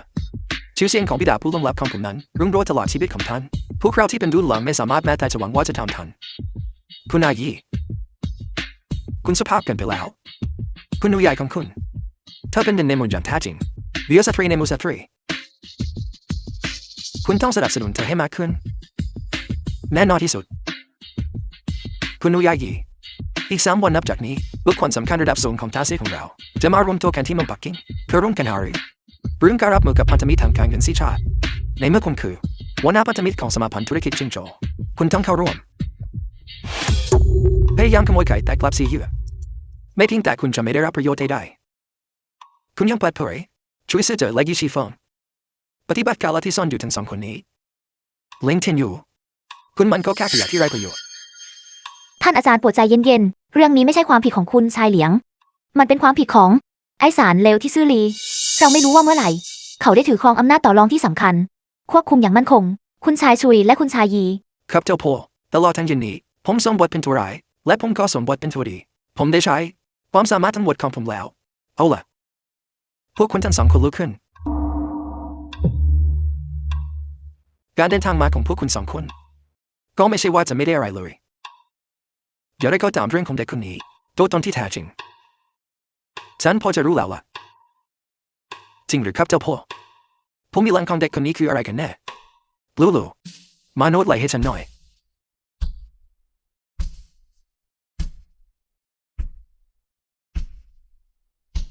เธอยืนอยู่ข้างๆเธอทำตัวเหมือนคนไร้ค่าสิ่งที่คุณทำคืออาปากคอลองคิดดูให้ดีๆด้วยตัวเองแม้แต่เมืองหลวงครุกยังต้องทำตามคำสั่งของเขาตามตั้งกันแล้วเขาควรจะเป็นคนจากตระกูลของมหาเศรษฐีที่รวยที่สุดแต่ก่อนหน้านี้เขาเป็นเทียนพนักงานส่งของธรรมดาเท่านั้นรวมถึงภรรยาน้อยตัวตนทั้ง2 นี้ไม่มีทางเลยจริงๆที่จะเชื่อมโยงพวกเขาเข้าด้วยกันไม่เลวเวลาที่คุณไม่ได้อยู่ข้างผู้หญิงคุณก็คิดอะไรออกจริงๆคิดต่อไป ท่านผู้เฒ่าท่านช่างหน้ารำคาญเหลือเกิน อย่าใช้ผมเสมอไป เป็นแพ้รับปากของเขา แค่รับบาดท่านพอทวนหัวผมเข้าใจแล้วครับเด็กคนนี้คือตัวแสดงแทนของนายน้อยแฮนเตอร์คูลี อะไรนะ จริง ๆ แล้วเขาเป็นตัวปลอมเหรอ ด้วยวิธีนี้เท่านั้นจึงจะสามารถอธิบายได้ว่าทำไมพนักงานส่งของคนนี้ถึงกลายเป็นคนที่แม้แต่ฉันเจียนยังต้องเห็นอภิเท่าต่อผู้มีอิทธิพลพอทวนหัวผมพูดถูกไหม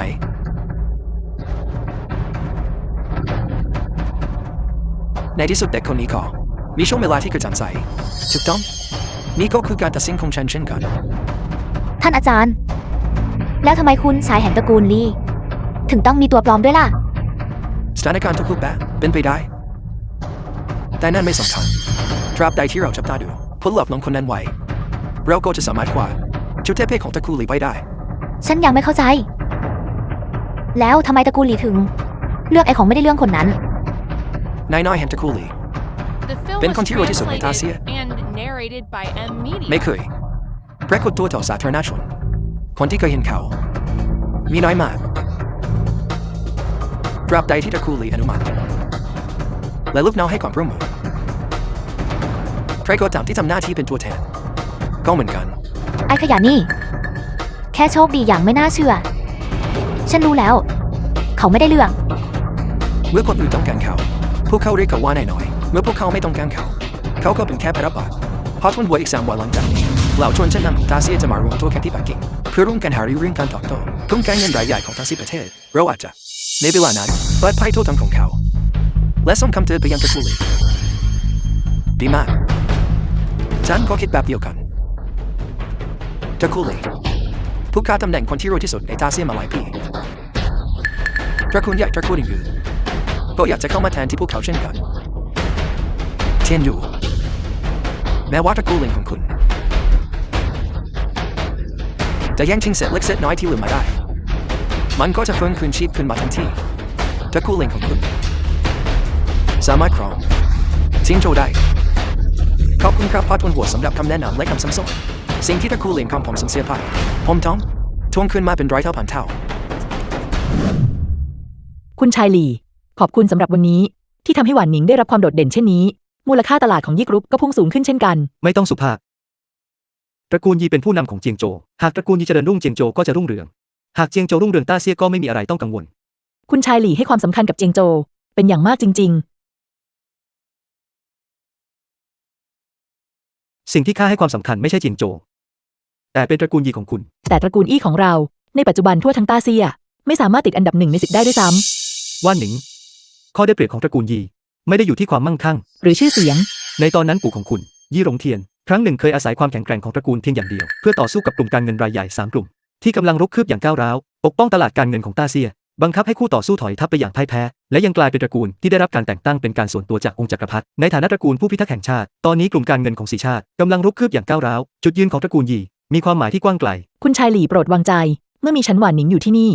ตระกูลอี้จะไม่ทำให้ชื่อเสียงที่ปู่ของคุณเคยรักษาไว้ต้องเสื่อมเสียอย่างแน่นอน ข้าจะก้าวไปข้างหน้าและถอยไปพร้อมกับเจ้า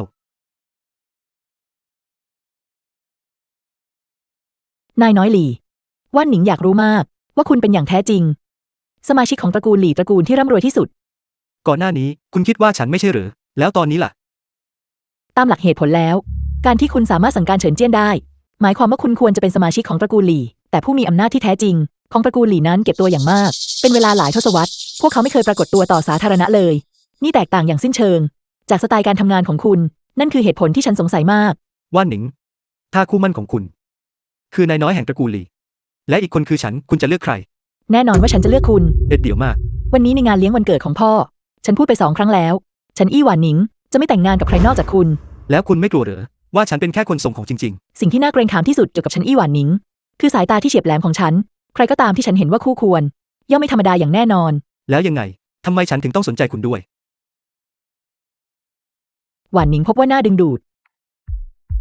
ที่นี่ และที่นี่ และนี่ด้วย The film was translated and narrated by M Media. นายน้อยเกิดปัญหาใหญ่ขึ้นแล้ว คุณต้องแก้ไขด้วยตนเอง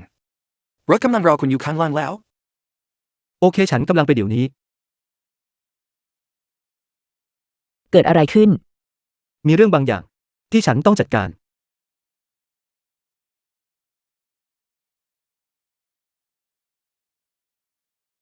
อะไรนะ ผู้หญิงที่ชื่อหลินซือฉิงได้ย้ายเข้าไปอยู่ในบ้านของฉันแล้วทำไมคุณไม่ห้ามเธอ นายน้อย คุณยังไม่ทราบสถานการณ์ทั้งหมด ตระกูลลินนั้นเป็นตระกูลคุณนาที่ใหญ่เป็นอันดับ2ในอาเซีย คุณนูลินและนายน้อยใหญ่ เป็นคู่รักที่รู้จักกันมาตั้งแต่เด็กพวกเขาใกล้ชิดกันเหมือนคนในครอบครัว ให้ผมพูดแบบนี้แล้วกัน ถ้าเธออยากจะนอนบนเตียงของนายน้อยใหญ่ เธอก็นอนได้เลยชายชราคนนี้กล้าดียังไงถึงจะห้ามเธอ ทำไมเธอถึงมาที่เจียงโจว หลังจากที่นายน้อยใหญ่ล้มป่วยลงอย่างหนักเขาก็ถูกปิดกั้นจากภายนอกไม่มีใครรู้ว่าเขาอยู่ที่ไหนครั้งที่แล้วหลังจากที่คุณปรากฏตัวในงานเลี้ยงวันเกิดของตระกูลยีคุณโนลินก็รู้ข่าวเธอรีบบินมาด้วยเครื่องบินส่วนตัวทันที เธอสนิทกับพี่ชายของฉันมาก การเจอเธอจะทำให้ฉันถูกเปิดเผยอย่างแน่นอน มีวิธีไหนบ้าง ที่จะหลีกเลี่ยงการเจอเธอ ไม่พบเธอหรือ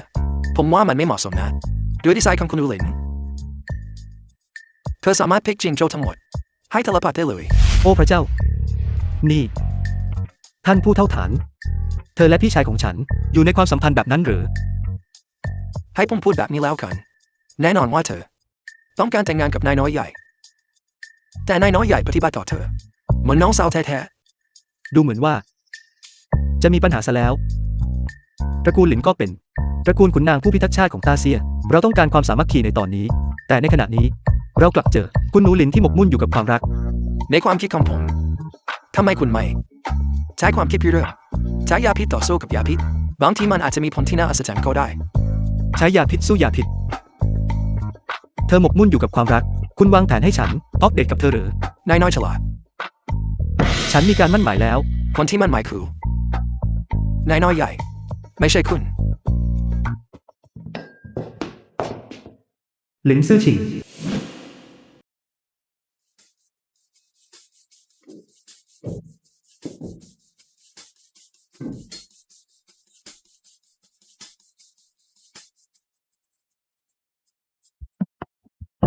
พี่หุย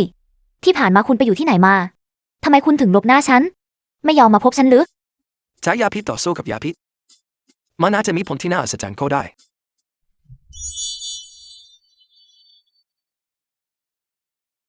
มันเป็นความผิดของคุณเอง ที่ใช้เวลานานมากในการหาฉัน ฉันผิดหวังเล็กน้อย ฉันขอโทษตกลงไหม พี่หุยชิงซุ่มซ่ามเกินไป แล้วฉันควรจะ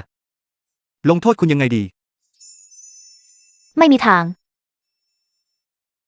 อะไรที่ไม่ควรท ไม่มีทาง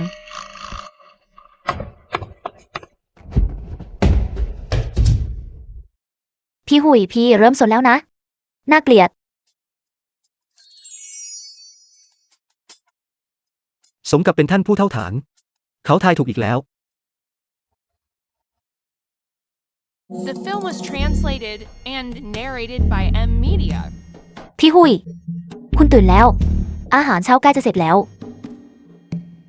ผลอันน่าอัศจรรย์ยังคงดำเนินต่อไป ลูกสาวคนโตของตระกูลลินถึงกับ ยินดีที่จะทำอาหารให้ฉัน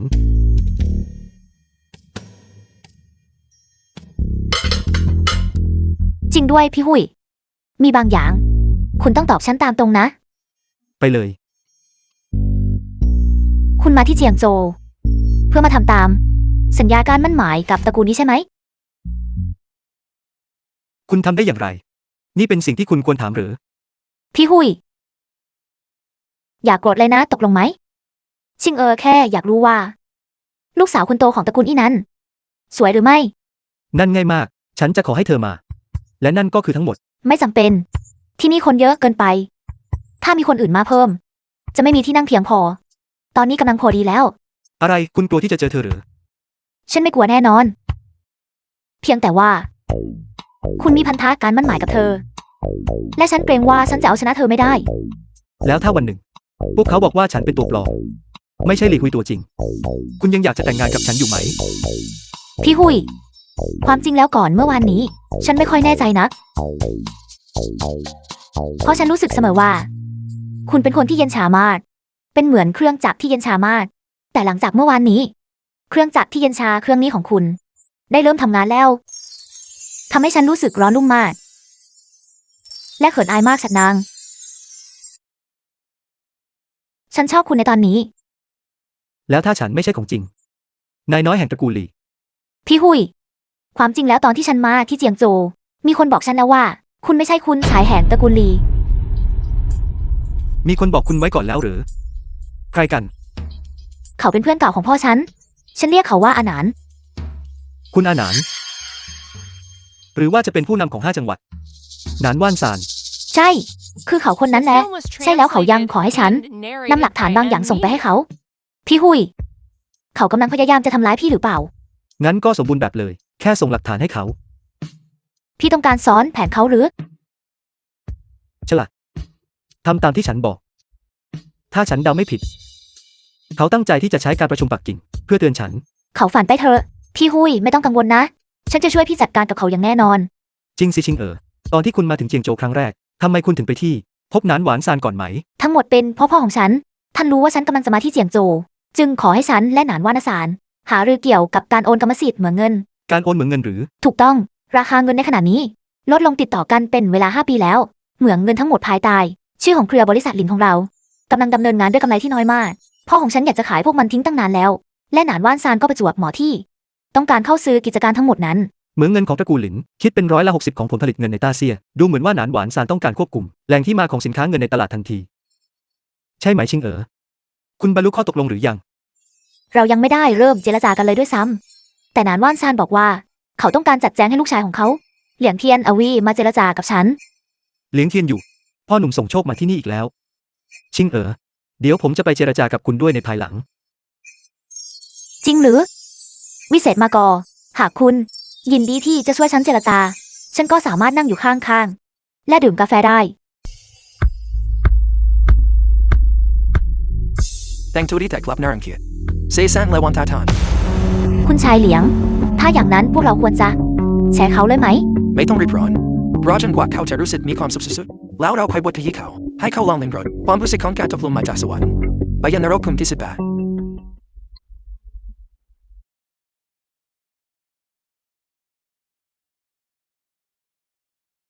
คุ คุณชายใหญ่หลีมาถึงพร้อมกับสาวงาม2 คนท่านรู้วิธีที่จะขโมยสิ่งจริง เซวีซื่อโสบุตรชายคนโตของตระกูลเซวี ๆคุณหนูใหญ่หลินพวกเราทุกคนรู้จักเธอ เฉินผู้ฮั่นบุตรชายคนโตของตระกูลเฉิน แต่สาวนาบีคนนี้คือใครกันเธอเป็นคุณหนูใหญ่ตระกูลอีแฮนชินโจยี่หวันหนึ่ง ชุยอันหมินบุตรชายคนโตของตระกูลชุย เดิมที่นางควรจะเป็นผู้หญิงของชายคนที่3ของข้าช่วยซื้อเธอแต่คุณชายใหญ่หลีผู้นี้อาศัยอำนาจของตนเองเรื่องแก่ผู้อื่นที่จริงแล้วในงานเลี้ยงวันเกิดของตระกูลยี่กลับบังคับขืนใจพรากนางไปเป็นของตน เหลวไหล คุณชายหลี่กับฉันได้มั่นหมายกันแล้ว ตัวของชุยซื่อเจอเองต่างหากที่มีความคิดที่ไม่เหมาะสม และหลังจากถูกปฏิเสธตอนนี้เขากลับมาใส่ร้ายคนอื่น น่ารังเกียจ The สิ้นดี film was translated and กล้า narrated ได้ยินใด by ที่มาใส่ร้ายตระกูล M ชุยผู้ทรงเกียรติแห่งปักกิ่งของข้า ช่างหน้าขันสิ้นดี คุณคิดว่าตระกูลชุยของคุณเป็นใคร เจ้านามสกุลหลีอย่าคิดว่าเพียงเพราะตระกูลหลีของเจ้าเป็นตระกูลผู้ดีอันดับ1ในอาเซียตระกูลชุยของข้าจะดัวเจ้าวันนี้สร้างตระกูลของเราชุยซื่อและเฉินได้ร่วมกันเป็นพันธมิตรที่แข็งแกร่งร่วมมือกันทางโรคระตำแหน่งอันดับ1ในอาเซียข้าเกรงว่ากำลังจะเป็นมือ การรวมกองกำลังของตระกูลอันดับ 3 4 และ 5 นั่นค่อนข้างน่าประทับใจไม่ใช่เหรอทำไมคุณไม่พาตระกูลอันดับ 6 และ 7 มาร่วมด้วยล่ะ เพื่อทำให้เป็นสเตรทฟลัก คุณโนเลนท่านล้อเล่นแล้วตระกูลลินของท่านอยู่ในอันดับที่2ทำไมเราไม่ร่วมมือกันเพื่อจัดการกับตระกูลหลีด้วยกันแล้วตราบใดที่ตระกูลหลีล่มสลายตระกูลลินของท่านก็จะเป็นอันดับ1ในอาเซียท่านว่าอย่างไร คุณชายเสวียถึงแม้ว่าตระกูลหลินของฉันจะอยู่ในอันดับที่ 2 ฉันก็ไม่ได้ถูกชักจูงได้ง่ายๆสินทรัพย์รวมกันของคุณไม่กี่คนด้อยกว่าตระกูลหลีมากอทำไมฉันถึงต้องเพิกเฉยต่อผู้สนับสนุนที่ทรงพลังนี้เพียงเพื่อโอบกอดของคุณแขนที่ผอมบางที่แทบจะไม่มีเนื้อ คุณโนเลนใครคือผู้สนับสนุนที่แข็งแกร่งและใครคือผู้สนับสนุนที่อ่อนแอไม่สามารถตัดสินได้จากสินทรัพย์ในปัจจุบันเท่านั้นกองแกงเงินของทั้ง4ชาติกำลังจะทำสงครามทางการเงินกับอาเซียของเราใกล้เข้ามาแล้วใครจะเป็นผู้ที่หัวเราะเป็นคนสุดท้ายยังไม่แน่นอน ถ้าอย่างนั้นก็น่าแปลกคุณชายเฉินในฐานะพลเมืองของต้าเซียหวังว่าต้าเซียจะแพ้หรือว่าในกลุ่มบริษัทการเงินทั้ง4ชาตินี้ คุณมีเสียเลี้ยงอยู่ เจ้ากำลังยุข้าอย่างจงใจ ฉันอยากรู้อยากเห็นมาก แค่อาศัยพวกคุณทั้งหมดพลังของ3ตระกูล คุณกล้าที่จะกระโดดออกมา และท้าทายฉันงั้นหรืออะไรให้สิทธิ์คุณ เจ้านั้นหลีเจ้าไม่เคยได้ยินเรื่องทฤษฎีสโนว์บอลหรือตราบใดที่หิมะหนาพอและความลาดชันยาวพอพวกเราก็จะสามารถเอาชนะเจ้าได้ อย่างนั้นหรือ แล้วเนินที่คุณพูดถึงอยู่ที่ไหน ข้าจะไม่บอกเจ้าหรอกคอยไปก่อนเถอะและจะเสียใจเจ้านั้นหลีในขณะที่เจ้ากำลังจดจ่ออยู่กับผู้หญิงพวกเราทุกคนคว้าโอกาสไว้ได้น่าเสียดายโอกาสอยู่ตรงหน้าแท้ๆแต่ไอ้โง่นี่ดรอปมองข้ามมันไป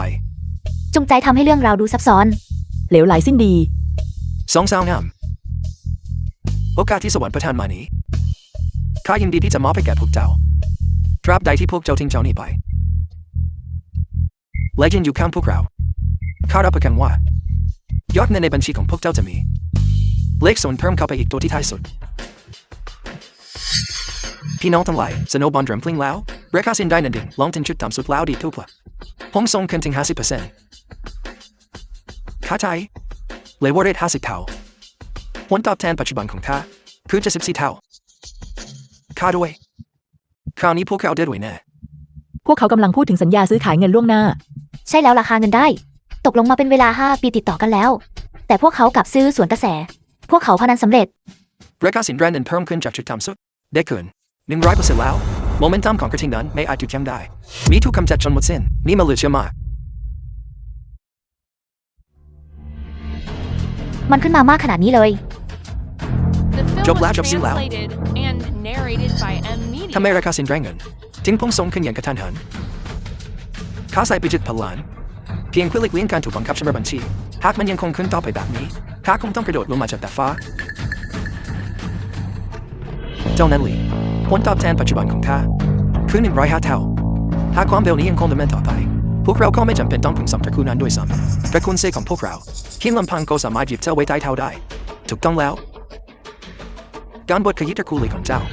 เป็นเรื่องนายเหมือนปากด้วยเข้าปากสองสาวงามพวกเจ้า2 คนยังลันอะไรกันอีกเจ้าแต่งงานกับข้าเจ้าแต่งงานกับน้องชายคนที่2ของข้าจากนี้ไปพวกเราจะอยู่ด้วยกันอย่างมีความสุขตลอดไป ฉันรังเกียจ พี่สาวว่านหนิงพูดถูกแล้ว ตระกูลชุยของคุณ ช่างเลวทรามและน่ารังเกียจสิ้นดี คนต่ำต้อยย่อมหยิ่งโซเมื่อประสบความสำเร็จชุยอันหมินคุณทำให้ตระกูลสูงสักต้าเซียต้องขายหน้าจริง ยังคงทำตัวสุ่มส่งและมีอำนาจจนกว่าเจ้าจะคุกเข่าลงเมื่อเจ้าคงวัวและโครองข้า ชุยอันหมิน ฉันเกรงว่าคุณจะเข้าใจผิดแล้ว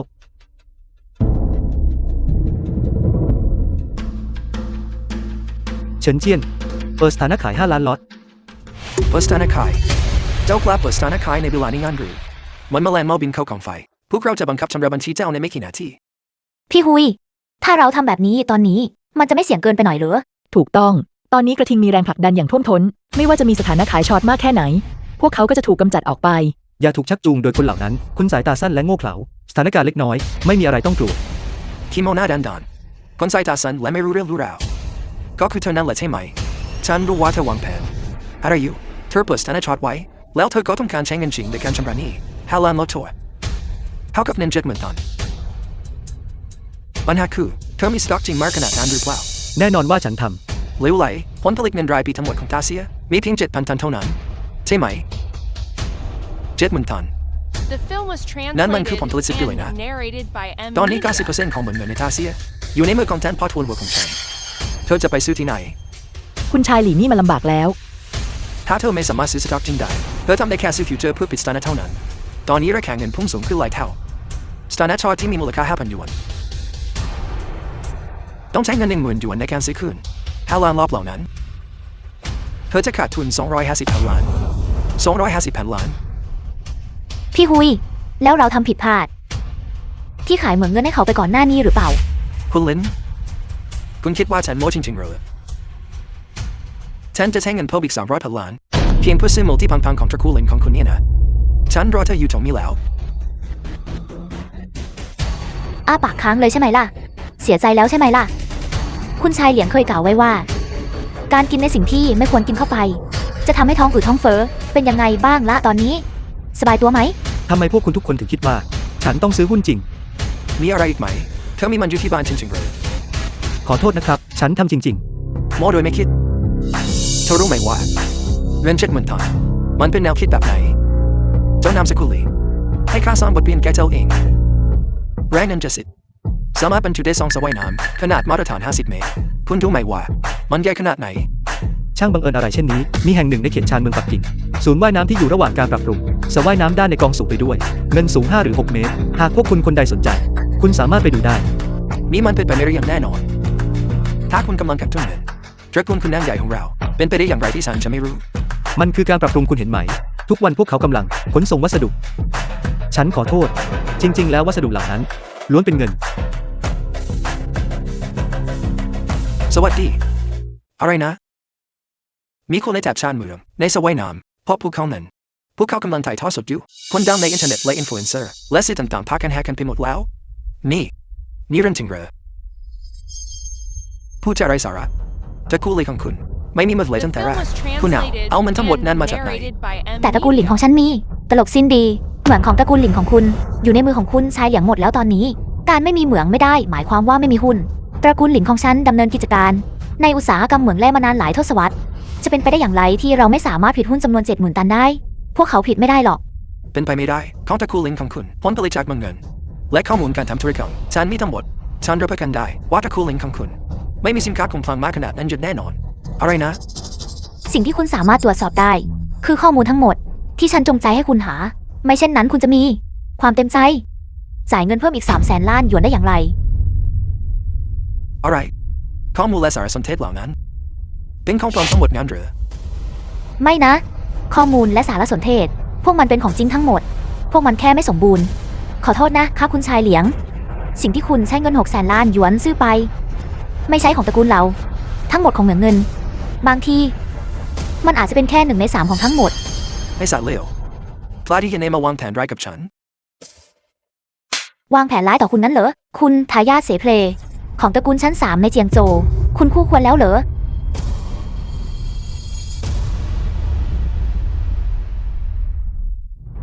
ดังนั้นตั้งแต่แรกเริ่มคุณกำลังวางแผนกับคนแซลลี่คนนี้ วางแผนการ เหมือนที่ชิงเอ๋อพูด คุณเป็นใคร คุณคู่ควรหรือ แม้ว่าหนานว่านซานจะมา เขาก็จะไม่สะดุดตาฉัน นับประษาอะไรกับคุณ อย่าเล่าระแคะเงินเริ่มตกแล้วในที่สุดเราก็รอดแล้วแทนเพิ่มเงิน20,000 ล้านหยวนเข้ามาชินเกือบจะถูกบังคับขายไปแล้วสัญญาขายทอดสัญญาเงินทิ้งกว่า70,000 ตันทันทีพลิกสถานการณ์การเคลื่อนไหวนั้นยอดเยี่ยมมากจบแล้วดิ่งลงเหวเราจะทำอย่างไรกันดีตอนนี้เราถอยไม่ได้แล้วทั้ง3 ตระกูลของเราเปิดสถานะซื้อต่อไปดันขึ้นไปใช่ตราบใดที่เราเข้าซื้อสัญญาขายทอดล้านสัญญาของเขาผู้ขายทอดที่ทำตามแนวโน้มจะลังเลเอานี้มาเรียมพันทุกอย่างกับเขา เฉินเจี้ยน เปิดสถานะขายเพิ่มอีก 1,000 สัญญา อะไรนะเขาบ้าไปแล้วเราจะทำอย่างไรกันดีจะคู่อะไรกันเขาทุ่มขายเท่าไหร่เราจะดูทราบทั้งหมดยังในมือของเขาก็เปิดเผยแล้วเขามีสินค้าสปอตเก่ง70,000 กว่าตันเท่านั้นเปิดสถานะขายช็อตมาอีกครั้งเขาจะไม่สามารถส่งมอบได้อย่างแน่นอน เฉินเจี้ยน อีก 2 คนพวกเขาเงินในสระว่ายน้ำถึงเวลาที่พวกเขาจะปรากฏตัวแล้ว อะไรนะเขายังมีสต็อกมากขนาดนั้นอีกหรือการลดลงไม่สามารถหยุดได้เลเวอเรจของเราสูงเกินไปแค่การดิดมาจินจะดูเงินสดสำรองของเราจนหมดพี่สวี The film อา was ศัยเพียงแค่3 ตระกูล translated ของเรา and เราจะไม่สามารถ narrated ทาน by ได้ M Media. ทอนตัวกันเถอะ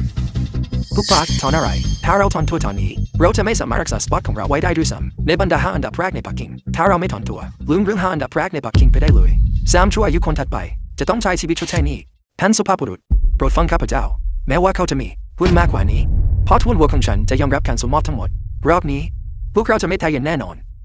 รับมอบทั้งหมดนั้นเหรอ การเข้าซื้อเหมืองเงิน 90%ได้ทำให้กระเป๋าเงินของเขาว่างเปล่าแล้ว แม้ว่าเขาต้องการจะยืมเงินตอนนี้ อัตราดอกเบี้ยจะอยู่ที่อย่างน้อย 35% เป็นอย่างต่ำ แต่ฉันเกรงว่า จะไม่มีใครเต็มใจให้เขายืมเงิน พี่สวีพวกเราไม่สามารถลังเลได้อีกต่อไปนานวันซันแทบเอาตัวไม่รอดแล้วเราไม่ควรทำเขาล้มลงไปดูระแคะเงินสิมันยังคงลดลงถ้าเราไม่ออกไปตอนนี้เราถึงคาดแน่เราทอนตัวเยี่ยมไปเลยราคาเงินได้ลดลงกลับมาที่เส้นต้นทุนของฉันแล้วเมื่อกี้ฉันเกือบจะคิดว่าฉันกำลังจะไปบนดาดฟ้าแล้วขอบคุณคุณชายหลีไม่งั้นวันนี้ตระกูลคุณนานหลายสิบตระกูลผมต้องประสบความสูญเสียอย่างหนักแน่นอน คุณชายเหลียงเรื่องนี้เกิดขึ้นได้อย่างไร หรือว่าท่านผู้เท่านั้น ก็ไม่ใช่ คู่ต่อสู้ของไอ้หนูนี่ด้วย มันไม่ง่ายขนาดนั้นความตั้งใจที่แท้จริงของนายท่านนานไม่ใช่สิ่งที่เจ้าหรือข้าจะคาดเดาได้ท่านสุภาพบุรุษวันนี้พวกเราทุกคนมารวมตัวกันที่นี่เพื่อเลือกผู้นำสูงสุดของโลกธุรกิจเมื่อกี้คุณชายหลีนำพวกเราทุกคนในตลาดซื้อขายเงินล่วงหน้าพลิกสถานการณ์และต่อสู้ในการต่อสู้ที่สวยงามผมเชื่อว่าตำแหน่งผู้นำสูงสุดของโลกธุรกิจนี้เป็นของคุณชายหลีเท่านั้นผู้ใดดีตระกูลลีเป็นโดยนิทาแล้วตระกูลคุณนายชั้นนำของตาเซียคุณชายหลียิ่งไปกว่านั้นโดดเด่นและพิเศษครองยุคปัจจุบันนอกจากเขาใครก็ตามที่รับตำแหน่งนี้ผู้นำสูงสุดของโลกธุรกิจท่านจะไม่ยอมรับถูกต้องในแง่ของความแข็งแกร่งในแง่ของภูมิหลังนายน้อยตระกูลลีคือบุคคลอันดับ1ในตาเซียใครก็ตามที่ขัดข้องเรื่องนี้ย่อมมีเจตนาแอบแฝงและเป็นศัตรูของตาเซียของเราการที่นายน้อยตระกูลลีได้เป็นผู้นำพันธมิตรสูงสุดการที่นายน้อยตระกูลลีได้เป็นผู้นำพันธมิตรสูงสุดได้โปรด คุณชายหลีดูเหมือนว่าคุณจะเป็นความหวังของมวลชน ไม่มีใครเทียบได้กับพี่ฮุย คุณเหมาะสมที่สุดแล้ว พวกคุณทุกคนเข้าใจผิดแล้วใครเขาเป็นผู้นำพันธมิตรได้แต่เขาไม่มีคุณสมบัติเพียงพอพาทวนหัวมาแล้ว ท่านผู้เท่านั้นมาแล้ว เยี่ยมไปเลย ท่านผู้เท่านั้นในฐานะหัวหน้าของ5 มณฑลท่านต้องไม่พูดจาพล่อยๆทำไมนายน้อยตระกูลลีถึงขาดคุณสมบัติถูกต้องหากแม้แต่นายน้อยตระกูลลียังขาดคุณสมบัติฉันก็นึกไม่ออกจริงๆว่าใครอีกที่จะมีคุณสมบัติเพียงพอหากเขาเป็นนายน้อยตระกูลลีตัวจริงหลี่หุยเขาย่อมสามารถเป็นผู้นำพันธมิตรสูงสุดได้อย่างแน่นอนน่าเสียดายนะที่เขาไม่ใช่อะไรนะท่านผู้เท่านั้นท่านหมายความว่าอย่างไรทุกท่านพวกท่านทุกคนถูกหลอกแล้วเขาไม่ใช่นายน้อยตระกูลลีจริงๆเขาเป็นตัวแทนเป็นที่แน่นอนที่สุดว่าเขาคือตัวปลอม เหลวไหลสิ้นดี แล้วไหลสิ้นดี นานว่านซาน ฉันไม่คิดเลยว่าในวัยของคุณ คุณจะเป็นคนที่ขี้แพ้เช่นนี้ อะไร หลังจากสูญเสียทุกอย่าง ในตลาดซื้อขายล่วงหน้า คุณคิดค้นกลอุบายนี้ขึ้นมาเพียง The เพื่อ film ทำให้ was ฉันขยะแขยงงั้นหรือ translated and เจ้าเองก็พูดจาไร narrated ยังไง by เช่นกัน M Media. เด็กส่งของอย่างเจ้าจะเอาชนะข้าได้อย่างไรเจ้าเป็นเพียงเฉินเทียนพานเฉินไห่ใช้เจ้าอยู่เบื้องหลังวางกลยุทธ์ให้สนับสนุนทั้งเงินและแรงกายอุ่นเชิดที่ถูกผู้อื่นบงการ พี่หุยกับฉันเติบโตมาด้วยกันตั้งแต่เด็กทำไมฉันถึงไม่รู้ว่าเขาเป็นหุ่นเชิด หนานว่านซานฉันคิดว่าเหลียงเทียนอยู่และชิวลู่เป็นคนที่ถูกคุณเชิดอยู่ไม่ใช่เหรอพวกเขาซ้ำแล้วซ้ำเล่าครั้งแล้วครั้งเล่าต่อหน้าคุณชายหลี่ต้องพ่ายแพ้อย่างย่อยยับนี่เป็นที่ประจักษ์แก่ทุกคนถ้าคุณอยากจะรักษาหน้าก็ไปพิสูจน์ตัวเองในโลกธุรกิจสินี่มันเป็นทักษะอะไรกัน การโต้เถียงด้วยคำพูดนั้นไร้ประโยชน์และเปล่าประโยชน์ในเมื่อชายชราผู้นี้กล้าพูดเช่นนี้ข้าย่อมมีหลักฐานที่ไม่อาจโต้แย้งได้อยู่ในมือ งั้นก็นำหลักฐานที่ไม่อาจโต้แย้งออกมา และให้ฉันได้เห็นมัน เอาละเข้ามาถ้าทุกคนออกมา พี่ใหญ่อวีหนานว่านซางกลับพาเธอมาที่นี่จริง เสี่ยวลีคุณมาอยู่ที่นี่จอริงลิงด้วย สิ่งที่คุณสวมใส่วันนี้ ดูดีมากเลย ๆ พี่ใหญ่ทำไมคุณถึงมาที่นี่ พวกเขาบอกว่าคุณกำลังมีปัญหาใหญ่ ต้องมีใครสักคน เป็นพยานถึงประสบการณ์ของคุณในช่วงปีที่ผ่านมา เพื่อช่วยคุณก้าวข้ามความยากลำบากนี้ไปให้ได้ พี่สาวอบีมาสิเจ้าบอกทุกคนไปบอกพวกเราเกี่ยวกับปีที่แล้วว่าเขากำลังทำอะไรอยู่ เสี่ยวลีเขาเป็นคนส่งอาหาร เขาขยันมากกอ The film was บนถนนของเรา translated and narrated ร้านขายหญ้า by ร้านอาหาร Media. จานด่วนซูเปอร์มาร์เก็ต เขาต้องวิ่งหลายรอบต่อวัน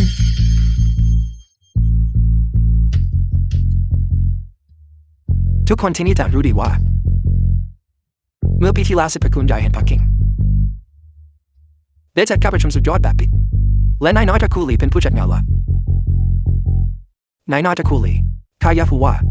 เจ้าจัดการเรื่องนั้นได้อย่างไรด้านหนึ่งจัดประชุมในปักกิ่งแต่อีกด้านหนึ่งปรับอยู่ที่จิงโจวเพื่อสวายฮานเดลิเวอรี่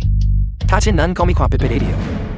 คนที่จัดการประชุมในปักกิ่งและคนที่ส่งอาหารในจิงโจวเป็นคนละคนกันโดยสิ้นเชิง ช่างน่าขำคุณสามารถสุ่มหาใครก็ได้ แม้ว่ามันจะเป็นหลักฐานเหล็กงั้นฉันก็สามารถหาคนเป็นร้อย เพื่อพิสูจน์ว่าคุณเหลียงเทียนอยู่และหนานว่านสารเป็นเพียงคนทรยศที่แปรพักไป ให้กับกลุ่มบริษัทสีชาติ เจ้าใส่ร้าย คุณต้องการหลักฐานเหล็กใช่ไหม ฉันมีรูปถ่ายอยู่ที่นี่ บันทึกการสนทนาทางวิดีโอ มากเท่าที่คุณต้องการ คุณหนูหลิน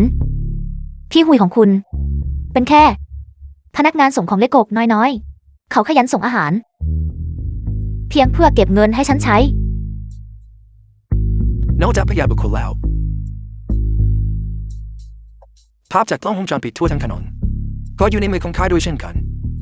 หากทุกคนต้องการดูว่าตัวปลอมคนนี้ส่งอาหารเดลิเวอรี่อย่างไรก็มาหาข้าและมารับบันทึกวิดีโอไปได้เลยเอาละท่านสุภาพบุรุษหลักฐานนั้นไม่อาจโต้แย้งได้เขาเป็นตัวปลอมหากเราปล่อยให้คนนำตัวเช่นนี้ได้เป็นผู้นำพันธมิตรยิ่งใหญ่แห่งโลกธุรกิจของเราแล้วคนภายนอกจะย่อเย้ตาซีของเราว่าไม่มีคนมีความสามารถอยู่ในประเทศเลย เสี่ยวลีทำไมฉันรู้สึกเหมือนว่า หลังจากที่ฉันพูดสิ่งเหล่านั้นจบไป ปัญหาของคุณกลับยิ่งมากขึ้น พี่สาวนี่ไม่ใช่ความผิดของคุณ ขอบคุณที่คอยเป็นห่วงฉันเสมอ ไอ้คุณทรงคงยอมรับมาซะแกจบเพลแล้วตระกูลหลี่ในฐานะที่เป็นตระกูลคุณนางชั้นสูงอันดับหนึ่งของตาเซียปรับใจตัวแทนเพื่อหลอกลวงชาวโลกพยายามปิดแผนฟ้าด้วยฟาร์มวิดีโอตระกูลคุณนางเช่นนี้เป็นภัยพิบัติต่อตาเซียของเราจริงๆจะต้องถูกกำจัดให้สิ้นซากต้องกำจัดมันทิ้ง กำจัดทิ้ง ตระกูลยีของฉันแห่งเจียงโจวเป็นกลุ่มแรกที่ไม่เห็นด้วย คุณชายหลี่จากเจียงโจวถึงปักกิ่ง ครั้งไหนที่เขาลงมือ ที่ไม่ใช่ด้วยพลังที่ท่วมท้น โดดเด่นและเหนือกว่าฝูงชน ฉันยีว่านหนิง ไม่เคยในชีวิตนี้ที่ได้เห็น ทักษะทางการเงินที่หาใครเทียบได้ ที่จะบอกว่าคุณชายหลี่เป็นตัวแทน ฉันยีว่านหนิง จะไม่เชื่ออย่างแน่นอน พี่สาวว่านหนิงพูดถูก อย่าลืมสิ เมื่อกี้คุณชายลีด้วยพลังของเขาเอง เขาช่วยกอบกู้สถานการณ์ที่สิ้นหวัง และคนที่คอยกล่าวอ้างอยู่ตลอดเวลา ว่าเขาเป็นตัวแทน คือคนที่กำลังปั่นป่วนตลาดเงิน พยายามที่จะปฏิบัติต่อพวกคุณทุกคน เหมือนผักชีที่จะถูกเก็บเกี่ยว พวกอันธพาลและยังอาย by M Media. อย่าเปลี่ยนเรื่องข้อเท็จจริงที่ว่าเขาเป็นตัวแทนถูกกำหนดไว้แล้ว ถึงแม้ว่าคุณจะบอกว่าเขามีความสามารถ พวกคุณทุกคนไม่ได้ไร้เดียงสาเกินไปหน่อยเหรอ เพียงเพราะเขาท่องบทที่เตรียมไว้ไม่กี่บรรทัด พวกคุณก็คิดว่าเขาเป็นผู้เชี่ยวชาญไปแล้วเหรอ ไม่ว่าเขาจะมีความสามารถจริงหรือความสามารถปลอมหากที่ไม่ชอบทำคำสั่งย่อมไม่มีอำนาจโดยพื้นฐานแล้วเขาไม่ใช่สมาชิกของตระกูลหลี่แห่งปักกิ่งดังนั้นเขาจึงไม่มีสิทธิ์ที่จะเป็นผู้นำพันธมิตรแห่งโลกธุรกิจ ตามตรรกะของคุณ ใครก็ตามที่เป็นของตระกูลหลี่แห่งปักกิ่ง มีคุณสมบัติ แน่นอนตระกูลหลี่แห่งปักกิ่งเป็นตระกูลคุณนางชั้นสูงอันดับหนึ่งในอาเซียเฉพาะทายาทสายตรงของตระกูลหลี่เท่านั้นที่เป็นสายเลือดที่ถูกต้องตามกฎหมายและมีเพียงพวกเขาเท่านั้นที่มีคุณสมบัติในการเป็นผู้นำ ตระกูลคุณนาวแห่งก้าวมณฑลและมีเพียงพวกเขาเท่านั้นที่สามารถดูแลโลกธุรกิจของทาเซียได้ถ้าอย่างนั้นพวกท่านไม่รู้หรือว่าคนที่อยู่ตรงหน้าพวกท่านนี้คือทายาทที่ถูกต้องตามกฎหมายของตระกูลลี่ ท่านผู้เท่าฐาน ท่านผู้เท่าฐานมาถึงแล้ว นายหน่อยปล่อยให้พวกตัวก่อปัญหาเหล่านี้เป็นหน้าที่ของข้าเองเก็บแรงของท่านไว้เพื่อจัดการกับเหลยท้องเทียนเถอะ คุณมีข่าวเกี่ยวกับเขา ตลาดหุ้นจู่ๆก็ปรากฏ80,000สัญญาขายชอบดัชนีทาเซียวิธีการนี้สอดคล้องอย่างสมบูรณ์กับการโจมตีครั้งหนึ่งของเหลยท้องเทียนในทุ่งประเทศเอเชียตะวันออกเฉียงใต้มันเหมือนกันทุกประการ ในที่สุดสุนัขจิ้งจอกแก่ก็เผยหางของมันออกมา ทุกคน ท่านผู้เท่าฐานเป็นผู้ดูแล ของตระกูลหลี่มา40 ปีแล้ว ตัวตนของพี่ฮุย เขารู้ดีกว่าใครทั้งนั้น พยานบุคคลเช่นนี้ เป็นหลักฐานที่หักล้างไม่ได้อย่างแท้จริง ผู้จัดการตระกูลลี่งั้นเหรอนั่นมันก็แค่หมาของตระกูลลี่ไม่ใช่เหรอไม่จริงหรือที่ว่าสิ่งที่นายพูดคุณก็แค่ผู้ซ้ำหลักฐานที่ไม่อาจโต้แย้งได้อะไรนั้นกินข้าวของใครก็ต้องฟังคำของคนผู้นั้นไม่ใช่เรื่องปกติหรอกหรือฉันไม่เข้าใจเลยคุณเทเลียนคุณเติบโตมากับการกินอาหารของทาซีของเราตั้งแต่เด็กคุณทรยศเราได้อย่างไรและกลับกลายเป็นเบี้ยของทุนบริษัทซีชาไปได้เขาเป็นดีงั้นหรือคุณกำลังใส่ร้ายฉันหรือเพื่อบินเบนความสนใจของทุกคนคุณกลับมาใส่ร้ายฉันน่าละอายอย่างที่สุดฉันบอกคุณตั้งแต่ต้นจนจบฉันทำตามคำแนะนำของพ่อทุนหัวของฉันเสมอเมื่อไรที่ฉันเคยเป็น The film was มีให้ชาวต่าง translated ชาติ and ทุกคนได้ยิน narrated แล้ว by ใช่ไหม M Media. คุณบอกว่าคุณทำงานให้ใครนะคุณทำงานให้นานวันซานใช่ไหมคุณเทเลียนขอบคุณที่เสียสละญาติเพื่อประโยชน์ส่วนตัวที่ออกมาเป็นการส่วนตัวผู้ทรยศภายในครั้งใหญ่ของนี้ นี่มันอะไรกัน ท่านผู้เท่านั้น เป็นผู้นำของ5จังหวัด เป็นบุคคลสำคัญในตาเซียของเรา และพวกปีศาจต่างชาติพวกนั้น เขามีความเกี่ยวข้องอะไรด้วย คุณไม่คิดหรือว่าเพียงเพราะคุณมีตระกูลหรือว่าคุณก็สามารถกล่าวหาเท็จได้และใส่ร้ายผู้บริสุทธิ์การแพร่ข่าวเท็จและใส่ร้ายคนอื่นแบบนี้ต่ำช้าเกินกว่าที่คุณแกยังค่าจะทำนานวันซานเขามีคำถามเดียวที่จะถามเจ้าสัปดาห์ที่ผ่านมานี้เงินทุนหมุนเวียนที่ปักกิ่งที่เกี่ยวข้องกับเจ้ามีมูลค่ากว่า200,000 ล้านสรุปแล้วเจ้ากำลังทำอะไรกันแน่พานเจนไฮเจ้าทาสแกของตระกูลลี่เจ้ามีสิทธิ์อะไรมาถามข้าเจ้าไม่ยอมรับสินะข้าจะพูดเองนอกจาก600,000 ล้านที่ให้กับตระกูลลี่แล้วเงินที่เหลืออีก1.4 ล้านทุกวันทานบริษัทนอกอาณาเขตของตระกูลชุยและฝากเข้าบัญชีของบริษัทกองทุนรายใหญ่ทั้ง5บัญชีเหล่านั้นหรือไหลนั่นมันไม่จริงเลยตระกูลชุยของข้าจงรับภักดีต่อทาเซียอย่างยิ่งเป็นเทเมริยันแน่นอนที่จะสมรู้ร่วมคิดกับพวกผิดสัญชาติเหล่านั้นคุณชายชุยดูเหมือนว่าท่านจะไม่ทราบคุณชายสามของตระกูลชุยของท่านเป็นหนึ่งในผู้ถือหุ้นของบริษัทนอกอาณาเขตที่ใช้สำหรับการทำธุรกรรมเหล่านั้นไม่ใช่หรือข้ามีข้อมูลรายละเอียดอยู่ที่นี่ท่านอยากจะดูไหมหรือไหลน้องชายคนที่3ของข้าต้องถูกคนอื่นหลอกลวงอย่างแน่นอนและถูกบังคับให้กลายเป็นผู้ถือหุ้นของบริษัทนอกอาณาเขตที่ถูกกล่าวอ้างนั้น คุณจะปฏิเสธสิ่งนี้แม้ต่อหน้าเลยเหรอ ตระกูลชุยเป็นอย่างนั้นจริงๆ น่าขยะแขยงเหมือนเคย ความไม่รู้ไม่ใช่ความผิดน้องชายคนที่3ของข้าไม่รู้เรื่องนี้และข้าก็ไม่รู้เรื่องนี้เช่นกันอย่าได้ใส่ร้ายป้ายความผิดให้กับตระกูลชุยของเรา คุณสามารถตีความมันได้ อย่างไรก็ตามที่คุณต้องการ แต่ตระกูลชุยของคุณหมดสิทธิ์แล้ว ออกจากเกมนั้นเหรอตระกูลชุยของข้าซึ่ง The เป็น film was หนึ่งใน5ตระกูลใหญ่ใน translated ปักกิ่ง and narrated by M Media. หากท่านไม่ให้ตระกูลชุยของข้าเข้าร่วมท่านก็จะไม่สามารถเล่นได้เช่นกัน ฉันคิดว่าคุณเข้าใจผิด ความหมายของการหมดสิทธิ์มันไม่ได้หมายความว่าตระกูลหนึ่งไม่สามารถเล่นได้อีกต่อไป แต่หมายถึงตระกูลชุยของคุณจบสิ้นอย่างสมบูรณ์ กล้าได้ยินในมาแช่งตระกูลชุยของข้า ตั้งแต่ช่วงเวลาที่3ตระกูลของคุณชุยเฉินและสวีช่วยเหลือคนชั่ว และลงทุนอย่างหนักในสถานะซื้อ ตั้งแต่ช่วงเวลานั้นเป็นต้นไป คุณกำลังสาปแช่งตัวเอง หยุดพยายามทำให้ผู้คนหวาดกลัวได้แล้วพวกเราแค่อยากจะหาเงินค่าขนมเล็กๆน้อยๆเท่านั้นเองหยุดพิเคราะห์สิ่งต่างๆมากเกินไปได้แล้วท่านหมายความว่าอย่างไรกับการช่วยเหลือคนชั่ววิธีที่เราทำการค้าเป็นอิสระของเรามันเกี่ยวอะไรกับท่าน ดีมาก ในเมื่อคุณปฏิเสธที่จะรับไมตรี ท่านผู้เท่าฐาน เปิดเผยไพ่ของพวกเขา เมื่อสักครู่นี้ตลาดหุ้นของทาเซียของเราจู่ๆก็มีสัญญาชาร์ตดัชนีถึง80,000 สัญญาแหล่งที่มาของเงินทุนเหล่านี้ชัดเจนมากมันคือกลุ่มบริษัทซีชาในเวลาน้อยกว่า1 นาที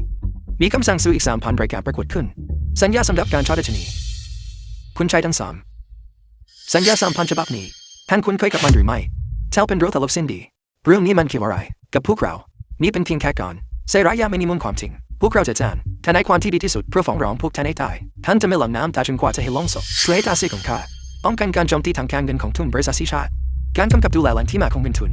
ข้อบังคับของแหล่งที่มาของเงินทุนได้ถูกยกระดับขึ้นสู่ระดับสูงสุดแล้วสิ่งที่พวกท่านทำอย่าลับๆเหล่านั้นสิ่งเหล่านั้นไม่มีที่ให้ซ่อนอีกต่อไปแล้วพวกท่านทั้ง3ตระกูลในตลาดซื้อขายเงินแทนล่วงหน้า The film was translated ท่านพยายามจะขโมย and ไก่แต่กลับต้องเสียเข้า narrated ไป by M Media. เพื่อที่จะเติมเต็มการขาดดุล ท่านไม่ลังเลที่จะเข้าข้างกลุ่มบริษัทสีชาติโชว์ตาเสียของข้าเจตนาของพวกเจ้าสมควรแก่การถูกลงโทษพวกทรยศที่ทรยศพวกเดียวกันเองมัดพวกมาทั้ง3 คนไอ้พวกสอดแนมภายในที่ไม่รู้จักอายมันก็เป็นนิสัยกินขี้ไม่ได้จริงๆเมื่อกี้ตอนที่ซื้อขายฟิวเจอร์แกอยากจะทำให้ทุกคนชิบหายแล้วตอนนี้แกก็ยังในธุระผิดจริงสมควรตายมัดมันไว้ไปมัดมันไว้ใช่เขาเองเขาคนเดียวเลยเขาทำให้พวกเราได้ชนิดชอบอกว่าเราจะสามารถคู่คุยในทันทีการขาดทุนในตลาดฟิวเจอร์เขาทำให้เราเพิ่มเลเวอร์และทำตามแต่พวกเราไม่รู้เลยว่านี่คือแผนการสมคบคิดของทุนบริษัทสีชาติพวกเราบริสุทธิ์พวกเราถูกหลอกโดยนานวันซานไอ้แก่คนนั้นเขาคือมาของทุนบริษัทสีชาติเขาเองฟิวเจอร์นั้นครั้งก่อนเขาหลอกให้พวกเราเข้าไปแต่พวกเราแค่อยากจะหาเงินพวกเราไม่เคยคิดที่จะทรยศประเทศใครบังคับคุณทำไมพวกคุณทุกคนถึงสาดน้ำโคลนใส่ผ้าทวนหัวของฉันคนรับใช้เขาแก่ของตระกูลลีและของพร้อมอยากเล่นกับตระกูลใหญ่ๆของตาเซียของพวกเราม้วนเมลูคาน ท่านผู้เฒ่านั้นพูดถูกพวกเขายุยงให้เกิดความขัดแย้งระหว่างพวกคุณ3 ตระกูลกับท่านผู้เฒ่าอย่างแม่นยำเพื่อเบี่ยงเบนความสนใจเพื่อให้พวกคุณมองข้ามความจริงที่ว่าเขาเป็นตัวปลอม2 คนร้ายที่ไร้ยางอายนี้สมคบคิดกันเพื่อควบคุมตระกูลลีเป็นอันดับแรกและตอนนี้พวกเขาก็พยายามยังหลงผิดที่จะเป็นผู้นำสูงสุดของพันธมิตรธุรกิจควบคุมโลกธุรกิจของตาเซียพวกเขาต่างหากที่มีแรงจูงใจแอบแฝงฉันขอยืนยันในสิ่งที่ฉันพูดเมื่อชี้ถูกต้องคำพูดก็จะรับรู้คนดีไม่ได้เป็นสมาชิกของตระกูลลีตั้งแต่แรกและไม่มีคุณสมบัติอย่างแน่นอนที่จะเป็นผู้นำสูงสุดของพันธมิตรทางธุรกิจท่านสุภาพบุรุษทั้งหลายนานวันซาและพวกของเขายังคงยึดติดอยู่กับตัวตนของนายน้อยนี่พิสูจน์ได้อย่างแม่นยำว่าพวกเขาคือ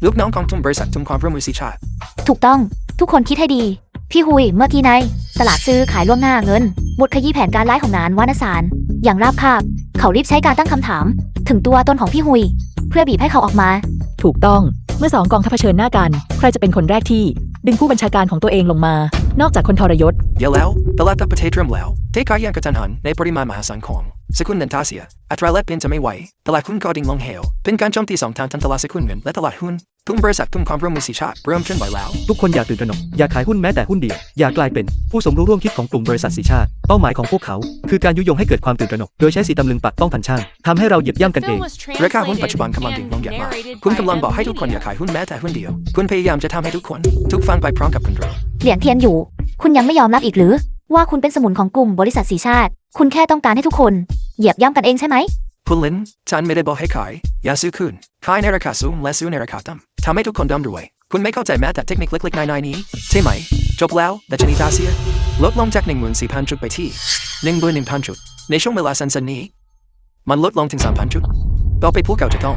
ทดสอบระดับ 10,000 จุดถ้าระดับ 10,000 จุดไม่ไหวข้าเกรงว่าตาเซียจะตกอยู่ในอันตรายฉันบอกอะไรคุณไปเอาไปก่อนดีกว่าออกทีหลังใครอยากจะทำร้ายพวกคุณและใครที่ดูแลพวกคุณตอนนี้ชัดเจนในพริบตาทุกคนฟังฉันนะตราบใดที่ทุกคนรวมความคิดของพวกเขาเป็นหนึ่งเดียวและถือหุ้นของพวกเขาไว้อย่างมั่นคงโดยอาศัยเพียงเงินสกุลต้าเซียจำนวนเล็กน้อยของกลุ่มบริษัทกลุ่มความร่วมมือสีชาติและสัญญาขายแม้ว่าพวกเขาอาจจะทะลุ 10,000 จุดพวกเขาจะหมดแรงแล้วนั่นจะเป็นเวลาสำหรับพวกเราเพื่อทวงคืนพื้นที่ที่เสียไปทะลุ 10,000 จุดนั้นหรอคนทั่วไปเริ่มเทขายหุ้นอย่างบ้าคลั่งแล้วในเวลานั้นพวกเขาจะเป็นคนโมที่ยืนเฝ้าอยู่ครึ่งทางครึ่งเขาสงครามทางการเงินคือสงครามจิตวิทยาแผนของกลุ่มบริษัทกลุ่มความร่วมมือสีชาติเดิมทีคือเพื่อที่จะทะลุ 10,000 จุดไม่ว่าจะต้องแลกด้วยอะไรก็ตามทำให้เกิดความตื่นตระหนกไปทั่วประเทศและทำให้พวกเรากระทิงฆ่ากันเองทำลายแนวป้องกันของเราเองดังนั้นวิธีการตอบโต้สิ่งนี้คือก็ง่ายมากเช่นกันเพื่อสร้างกำแพงแห่งความมั่นใจที่ยิ่งใหญ่กำแพงแห่งความเชื่อมั่นฉันเข้าใจแล้วตราบใดที่ความเชื่อมั่นของเรายังไม่แตกสลายแม้ว่าจะเหลือเพียง1,000 จุดเราก็จะตอบโต้กลับไปได้อย่างแน่นอนพูดได้ดีเมื่อมีศัตรูที่ยิ่งใหญ่ตรงหน้าในฐานะตระกูลผู้พิทักษ์ชาติมันเป็นเวลาที่เหมาะสมสำหรับพวกเราที่จะเผชิญหน้ากับวิกฤตชาติด้วยกันข้าตระกูลยีแห่งเจียงโจวขอสาบานเราจะใช้ทรัพย์สินทั้งหมดของตระกูลยีเพื่อปกป้องต้าเซียของเราฉันตระกูลหลินแห่งปักกิ่งขอสาบานณที่นี้เราจะใช้ทรัพย์สินทั้งหมดของตระกูลหลินเพื่อปกป้องต้าเซียของเราข้าตระกูลมงแห่งยุนโจวขอสาบานพวกเราจะใช้ทรัพย์สินทั้งหมดของตระกูลนั้นเพื่อปกป้องต้าเซียของพวกเราข้าตระกูลเจ้าแห่งไฮโจวขอสาบานพวกเราจะใช้ทรัพย์สินทั้งหมดของตระกูลเจ้าเพื่อปกป้องต้าเซียของพวกเราข้าพเจ้าตระกูลหลี่แห่งปักกิ่งขอสาบานเราจะใช้ทรัพย์สินทั้งหมดของตระกูลหลี่เพื่อปกป้องต้าเซียของเราเพื่อปกป้องต้าเซียของพวกเราเพื่อปกป้องต้าเซียของพวกเราเพื่อปกป้องต้าเซียของพวกเราพวกคุณเป็นบ้าไปแล้วหรือคุณถูกหลอกกันสมบูรณ์โดยคนหลอกลวงอัตราแลกเปลี่ยนกำลังดิ่งลงในขณะนี้ต ตลาดเต็มไปด้วยการเทขายสกุลเงินตาเสียค่าเงินกำลังลดลงราคาสินค้ากำลังเฟ้อคุณเอาความมั่นใจมาจากไหนเพื่อสร้างกำแพงเมืองจีน ไม่ว่าจะมีการเทสกลุ่มเงินเข้าสู่ตลาดมากแค่ไหน เราก็จะดูดซับมันทั้งหมดอัตราแลกเปลี่ยนจะคงที่ในเร็วๆนี้ คุณกำลังคุยโวกันจริงคุณจะสามารถดูซับมันได้อย่างไรคุณไม่มีมากขนาดนั้นสกุลเงินดอลลาร์ประเทศ ใครบอกว่าเราไม่ทำอย่าลืมสิว่าตระกูลหลินของเราไม่ได้มีแค่เหมืองเงินเท่านั้นโลหะมีค่าเชิงยุทธศาสตร์ทั้งหมดเป็นของตระกูลหลินของเรา เหล่านี้คือทุนสำรองที่สะสมไว้ จากการค้าขายมา 30 ปี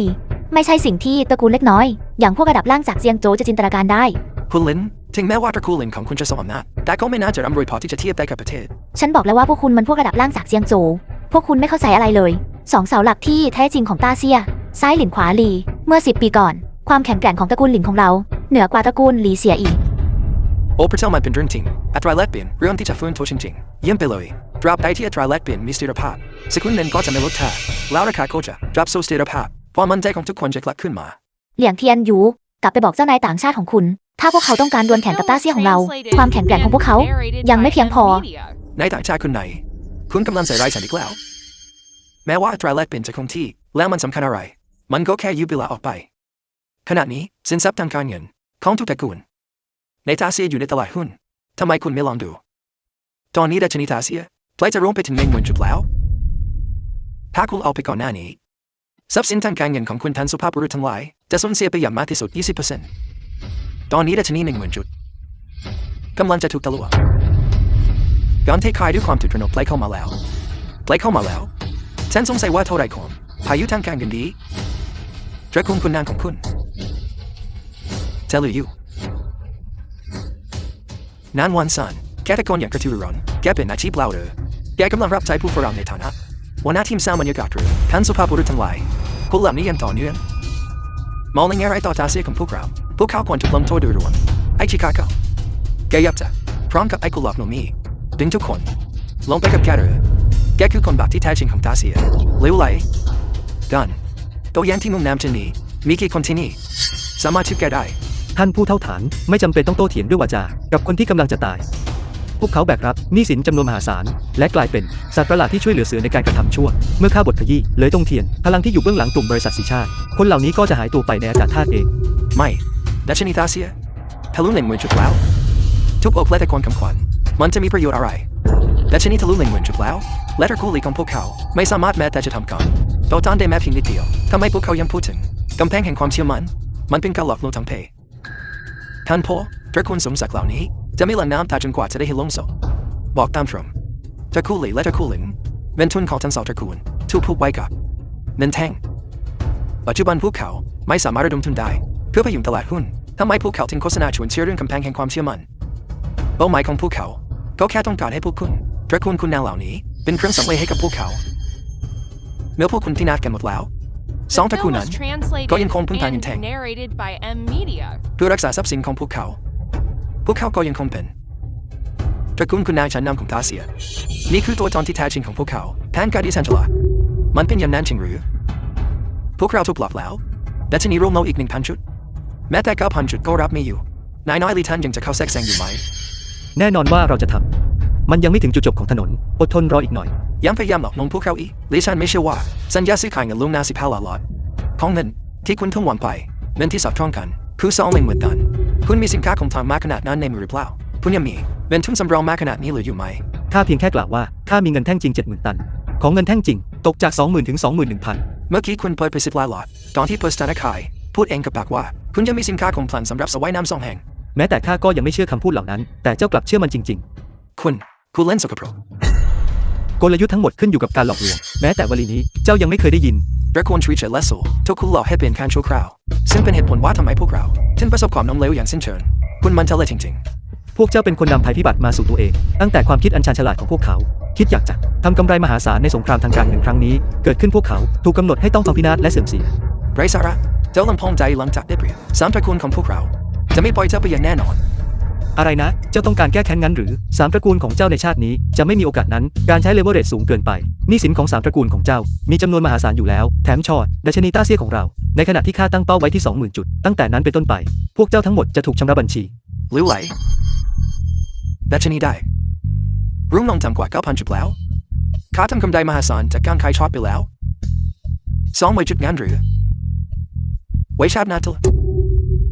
ไอ้สารเลว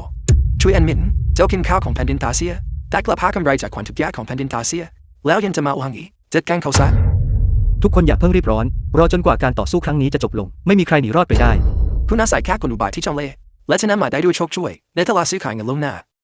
แต่ขนาดของเงินทุนในตลาดหุ้นมีขนาดใหญ่กว่าตลาดซื้อขายล่วงหน้ามาก The คุณไม่ film สามารถ was ชนะได้ด้วยการใช้คน translated โกง and narrated by ใครบอกว่า M ค่าเล่นตล Media. กเงินที่ข้าตั้งใจจะซื้อแต่เดิม 140,000 ตัน ของเงินแท่งจริงด้วย ได้กลายเป็นกระสุนสำหรับสงครามทางการเงินครั้งนี้แล้ว และกำลังรอการเหนี่ยวไกเท่านั้น ดังนั้นตอนนี้เจ้ารู้สึกแล้วหรือยังว่าข้ามีความแข็งแกร่งที่จะจัดการกับกลุ่มบริษัทสีชาติ และเลยตรงเทียนหรือไม่ เจ้าเป็นการผสมผสานระหว่างความจริงและความเท็จได้อย่างยอดเยี่ยมไม่นึกเลยว่าคนแก่อย่างข้าจะต้องมาในตลาดเงินล่วงหน้าประสบกับความสูญเสียครั้งใหญ่เช่นนี้สิ่งนี้ยังพิสูจน์ได้อย่างชัดเจนว่าเจ้าไม่ใช่ลีฮุยไม่มีฝีมือระดับนี้ ความแข็งแกร่งของสมาชิกตระกูลหลีของข้าไม่ใช่สิ่งที่คนอย่างเจ้า สามารถประเมินได้ และโดยพื้นฐานแล้วข้าไม่จำเป็นต้องพิสูจน์ให้ใครเห็นตัวตนที่แท้จริงของข้าเจ้าเพียงแค่ต้องรู้ว่าเมื่อมีข้าอยู่ในตาเซีย เราจะชนะอย่างแน่นอน คุยวอต่อไปเถอะดัชนีร่วงลงไป8,000 จุดแล้วมันกำลังจะร่วงลงต่ำกว่าข้าอยากจะเห็นนักว่าเจ้าที่เป็นผู้ช่วยเฮโร่ที่ยิ่งใหญ่จะเอาชนะได้อย่างไร พี่ฮุยดัชนีกำลังจะลดลงครึ่งหนึ่งแล้ว เราควรลงมือเลยไหม เงินทุนของตระกูลยีถูกระดมอย่างเต็มที่พร้อมที่จะโจมตีได้ทุกเมื่อ เวลายังไม่มาถึงรออีกหน่อย เจ้าหนูโทหน้าแนวโน้มใหญ่ที่ไม่อาจต้านทานได้แผนการและเทคนิคของเจ้ามันไร้ประโยชน์ดูสิ้นเชิงหากเจ้าพ่ายแพ้เพียงลำพังมันก็คงไม่เป็นไรแต่เจ้าเพิ่มลากตระกูลคุณอันตาเซียมาผูกพันด้วยผู้คนมากมายต้องถูกฝังไปพร้อมกันเจ้าคือคนบาปแห่งยุคสมัยที่ไม่อาจปฏิเสธได้ตัวจริง สิ่งที่เจ้าพูดไม่ผิด ก่อนอำนาจที่แท้จริงคำพูดของเจ้าไร้ประโยชน์อย่างสิ้นเชิง ไม่ดีแล้ว7,000 จุดกำลังวิกฤตดัชนีลดลงครึ่งหนึ่งจากจุดสูงสุด พี่ฮุยเราจะเริ่มเลยไหมครับ มันไม่ใช่เวลาที่เหมาะสมแล้วเหรอ รออีกหน่อย นายน้อยเลยทรัพย์สินของพวกเราลดลงเหลือครึ่งเดียวหมดแล้วหากพวกเรายังรออยู่แบบนี้เมื่อไรเรื่องนี้จะจบสิ้นเสียทีถูกต้องอย่างน้อยท่านต้องบอกพวกเราถึงระดับจุดที่จะทำการโต้กลับเพื่อให้พวกเรามีความมั่นใจบ้างมิฉะนั้นการต้องกวนกระไว้ใจอยู่ตลอดเวลามันเกิดจะทนไหว เอาล่ะจำไว้ จุดโต้กลับของเราคือ 6,800 จุด เฝ้าดูค่าทุกถ้วยเป็นสัญญาณ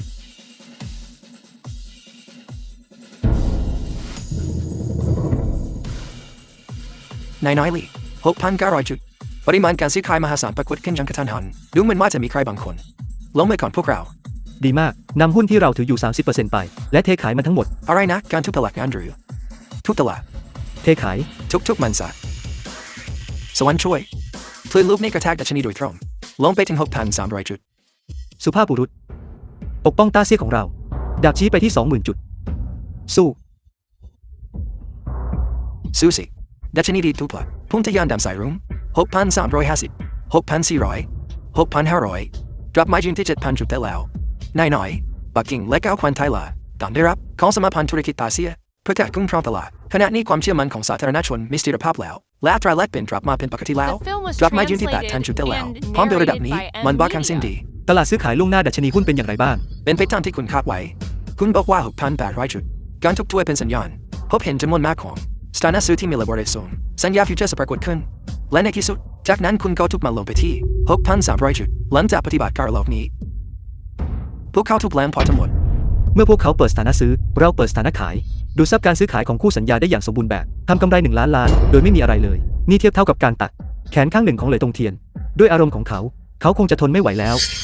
ผู้ขึ้น 9,000 จุดจำในบัญชีขายชาร์ตของผู้ผิดต่างชาติเหล่านั้น เขาเพลย์เกณฑ์10,000 จุด ปริมาณมหาศาลปรากฏขึ้น การต่อสู้ปลายเป็นเดือด ชิง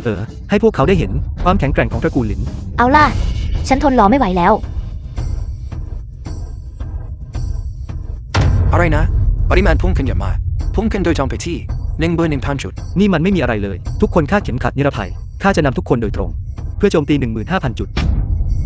ดีตามคุณชายลีไปปุ๊บเลยเกิดอะไรขึ้นดัชนีก็ตกลงกลับไปที่10,000 จุดอีกครั้งสถานการณ์เป็นอย่างไร มันจะไม่ต่ำกว่า 10,000 อีกแล้วใช่ไหม การทะลุต่ำกว่า 10,000 จะไม่ได้เห็นอีกเลยในชีวิตนี้ มันคืออะไรขึ้นอีกครั้งโจมตีอีกครั้ง11,000 จุด ทุกคนให้ความร่วมมือเป็นอย่างดี การดึงกลับล่าสุดนี้ แหล่งเงินทุนของเราได้กำไรเพิ่มอีก 500,000 ล้าน อะไรนะ การย้อนกลับของทรีนี้คือคุณชายลีคุณตั้งใจทำอย่างนั้นหรอ หนานว่านซาน คนที่ฉันควรขอบคุณมากที่สุดก็คือคุณ หากไม่มีคำแนะนำจากคุณ ทั้ง2 ครั้ง 1.5 ล้านล้าน มันคงไม่ง่ายขนาดนั้นสำหรับฉันที่จะได้มันมา คุณเล่นกดอีกแล้ว เลยตรงเทียนให้คุณทำหน้าที่เป็นสายลับ นั่นก็เป็นกลอุบายไม่ใช่หรือ คุณต้องการที่จะสร้างผลงานต่อหน้าเจ้านายต่างชาติของคุณ แต่กลับถูกฉันใช้ประโยชน์ตอบโต้ ช่วยฉันหารายได้ 1.5 ล้านล้าน ฉันพอใจมาก Congratulations คราวนี้คุณยอมรับแล้วว่าคุณเป็นคนวงใน กลอุบายของคุณ อยู่ในการคาดการณ์ของฉันแล้ว ตั้งแต่เริ่มการเข้าซื้อเหมืองเงิน จุดประสงค์ของคุณ คือตลาดหุ้นมาโดยตลอด มันเป็นเพียงเพื่อรวบรวมเงินทุนของฉัน ใช้กลลวง นั่นเป็นเหตุผลที่คุณดึง การแสดงผ่านผลซื้อขายล่วงหน้าเงิน แต่น่าเสียดาย ตั้งแต่ที่คุณเริ่มวางแผนของเรา ได้ดำเนินการมาหลายปีแล้ว พวกคุณทุกคน เป็นเพียงส่วนหนึ่งในแผนของฉัน จิ๊กซอว์ตัวสุดท้าย เป็นไปไม่ได้ คุณไม่ใช่สมาชิกของตระกูลลีเป็นไปไม่ได้ผู้ประสานงานโครงการขนาดใหญ่เช่นนี้ในเมื่อเรื่องมาถึงทางนี้แล้ว คุณจึงกล้าใส่ร้ายคุณชายอีกหรือนั้นวันซัน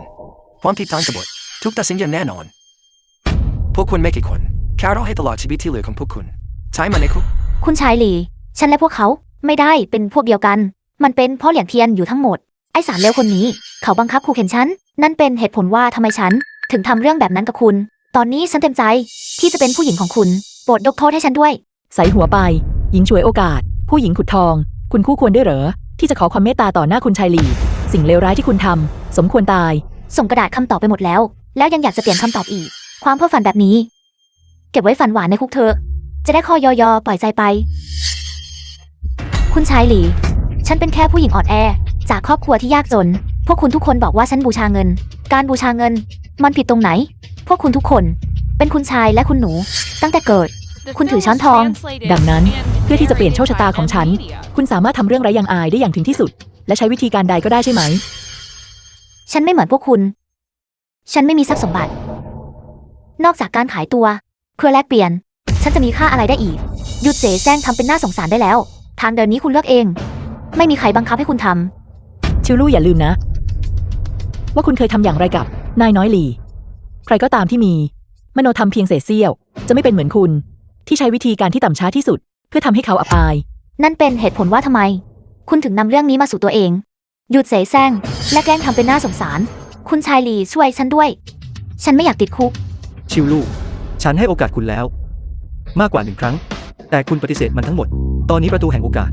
ได้ปิดลงแล้ว สิ่งที่ชิงเอ๋อและว่านเอ๋อพูด คือสิ่งที่ฉันอยากจะพูด ไปกันเถอะเจ้าคนทรยศ เหลียงเทียนอยู่ไอสารเลว แกเป็นคนทำร้ายฉัน ลูกป้าเป็นใหญ่ผู้หญิงตายซะทำไมต้องดึงฉันเข้าไปเกี่ยวข้องด้วย ฉันไม่มีส่วนเกี่ยวข้องอะไรกับคุณ เหลียงเทียนอยู่ คุณไม่ชอบเหรอ การอยู่กับชิวลู่มากที่สุด ทำไมคุณยังยืนงงอยู่ที่นั่น คุณชายลีโปรดไว้ชีวิตผมด้วย คุณชายลีเป็นผู้หญิงคนนั้นที่คอยดึงฉันลง เธอเป็นคนที่คอยยั่วยวนผมคุณชายลี ฉันคิดว่าคุณเข้าใจผิดแล้ว เหลียงเทียนอยู่ ฉันจะไม่ เพราะเจ้าคนทรยศคนนั้นทำอะไรคุณทั้งนั้น แต่คุณช่วยทรราชในการกระทำชั่วร้ายของเขา โดยตั้งใจที่จะทำลายต้าเซี่ยของเรา เรื่องนี้ไม่อาจให้อภัยได้อย่างแน่นอน คุณต้องเข้าใจผิดแล้ว ฉันไม่มีเจตนาเช่นนั้นแน่นอน คุณชายลีฉันไม่มีเจตนาเช่นนั้นแน่นอนคุณชายลีถ้าคุณยังพูดไว้ต่อไป ฉันจะชี้ปากคุณและเขาออกไป คุณชายลี The film was translated นานว่านสาร and narrated by M-Media อย่าแต่ต้องฉันเป็นดอกหัวใจ ฉันอาจจะตายกระทันหันได้ทุกเมื่อใครก็ตามที่แต่ต้องฉัน จะต้องชดใช้ด้วยชีวิต ไม่ต้องกังวล เราไม่จำเป็นต้องยกนิ้ว คนที่ต้องการจัดการคุณ จะมาถึงโดยธรรมชาติ ดูเดี๋ยวเขาดัชนีกำลังขึ้นไปตลอดทางได้ทะลุไปแล้ว1,300 จุดโมเมนตัมที่ทนโมเมนตัมทนอะไรกัน เป็นไปไม่ได้ ยกเว้นผู้ต้องการเงินในเท่านั้น ไม่มีใครสามารถเป็นผู้ต่อสู้ของราชมังกรเลยทั้งทีได้นานวันซันคุณมั่นใจได้อย่างไรว่าในการต่อสู้ครั้งนี้เกี่ยวกับอนาคตของต้าเซี่ยสงครามกลางเงินครั้งนี้ ผู้ต้องการเงินไม่ได้เคลื่อนไหวอะไรนะ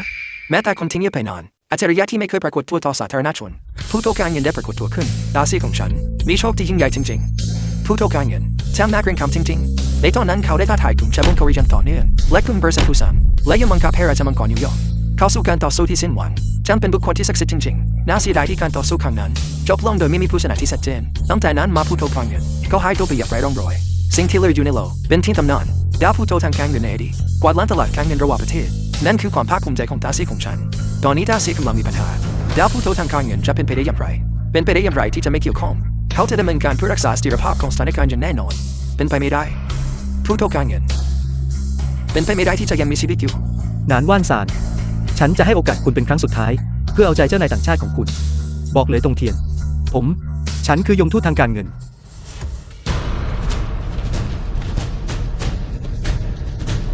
ในที่สุดคุณก็เผยโฉมหน้าออกมา เลยต้องเทียนราชมังกรแห่งนิวยอร์ก ผู้โตแข่งเงินคนนี้เป็นใครเขาดูคุณนะเขาคือเทพผู้ยิ่งใหญ่ที่ครองช่องทางการเงินพระเจ้าแห่งมังกรแห่งนิวยอร์กเลยต้องเทียนอะไรนะเลยต้องเขียนเดือนกล้าดียังไงถึงมาที่นี่ผมเทราชมังกรชายชราผู้นี้ทำให้ท่านผิดหวังโปรดลงโทษข้าด้วยนานวันสันเจ้าไม่ได้ไรประโยชน์ไปเสียทั้งหมดสิ่งที่ดีที่สุด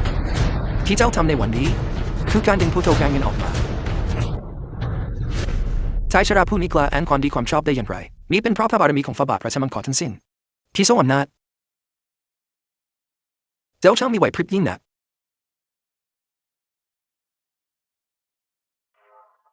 ผู้โตแห่งการเงินผมหวังว่าคุณจะสบายดีนะอะไรนะคุณคือผู้โตแห่งการเงินจริงๆหรือมีหน้าละการต่อสู้ครั้งนี้ถึงได้สู้กันอย่างดูเดือดใจขนาดนี้สมกับที่เป็นอาเดสผู้ไม่เคยพ่ายแพ้ผู้กวาดล้าง The ตลาดการ film เงิ was น translated เลยต้องเทียน and narrated by M ใน Media. ตอนนั้นเมื่อคุณแพ้ฉัน ในสงครามการเงิน คุณกลับทำร้ายครอบครัวของฉันเพื่อระบายความโกรธวันนี้ ฉันจะทำให้คุณชดใช้คืนเป็น100 เท่า คุณต้องการแก้แค้นงั้นหรืออะไรทำให้คุณคิดว่าคุณจะทำได้ ไอ้เลวเลยตรงเทียน บนแผ่นดินของต้าเซี่ยของฉัน แกยังกล้าที่จะหยิ่งพยองขนาดนี้อีก แกไม่มีทาง ได้ออกไปจากที่นี่วันนี้อย่างแน่นอน ในเมื่อวันนี้ผมมาที่นี่แล้วย่อมไม่มีทางที่ผมจะออกไปไม่ได้ ทุกคนที่นี่เป็นคนของต้าเซีย อะไรทำให้คุณคิดว่า คุณสามารถพึ่งพาเพียงลูกน้องไม่กี่คนนี้ได้ คุณคิดว่าคุณฉลาดอยู่คนเดียวหรือไงลูกน้องไม่กี่คนนี้ของผมทุกคนล้วนติดระเบิดไว้กับตัว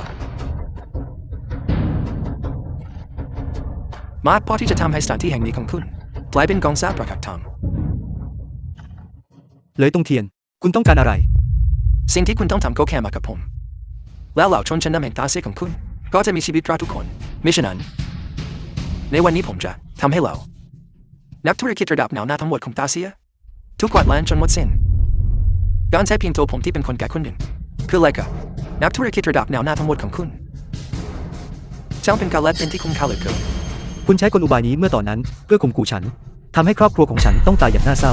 ใช้กลอุบายเดิมเป็นครั้งที่2คุณคิดว่ามันยังจะได้ผลหรือ แน่นอนว่ามันต้องได้ผลเพราะว่าคุณไม่มีทางเลือก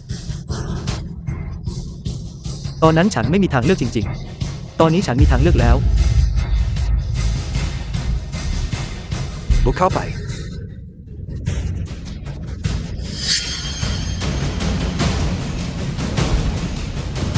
เป็นไปได้อย่างไรมันล้มเหลวได้อย่างไรเมื่อตอนที่คุณใส่ร้ายตระกูลเหล็กของผมในตอนนั้นคุณคิดหรือว่าพวกเราจะปล่อยเรื่องนี้ไปเฉยๆตั้งแต่ที่คุณก้าวเท้าเข้ามาในประเทศทุกการเคลื่อนไหวของคุณ The film was Luan tu fati translated tam du tasia. and narrated by M Media. แต่ไม่มีทางที่คุณจะเชี่ยวชาญเทคโนโลยีในการตัดสัญญาณได้คุณคิดผิดแล้วเราเพียงแค่เลือกใช้วิธีที่น่าเชื่อถือที่สุดในการตัดสัญญาณและนั่นก็คือคุณพวกเจ้าทั้ง4กลับเข้าประจำที่พวกมันคือแท้จริงแล้วพวกเขาเป็นคนของคุณ เลยตรงเทียน ดูตอนนี้สิกาเชนิต้าซี่คืออะไร อะไรนะเป็นไปได้อย่างไรที่มันจะอยู่ที่ 21,000 จุด ขอให้ชาติเจริญรุ่งเรือง มันเป็นหน้าที่ของเราที่จะปกป้องมัน ผู้ที่กระทำผิดต่อตาเซีย จะต้องถูกลงโทษไม่ว่าจะอยู่ไกลแค่ไหน จะต้องถูกลงโทษไม่ว่าจะอยู่ไกลแค่ไหนก็ตาม จะต้องถูกลงทันไม่ว่าจะอยู่ไกลที่ใด จะต้องถูกลงโทษไม่ว่าจะอยู่ไกลแค่ไหน จะต้องถูกลงทันไม่ว่าจะอยู่ไกลที่ใด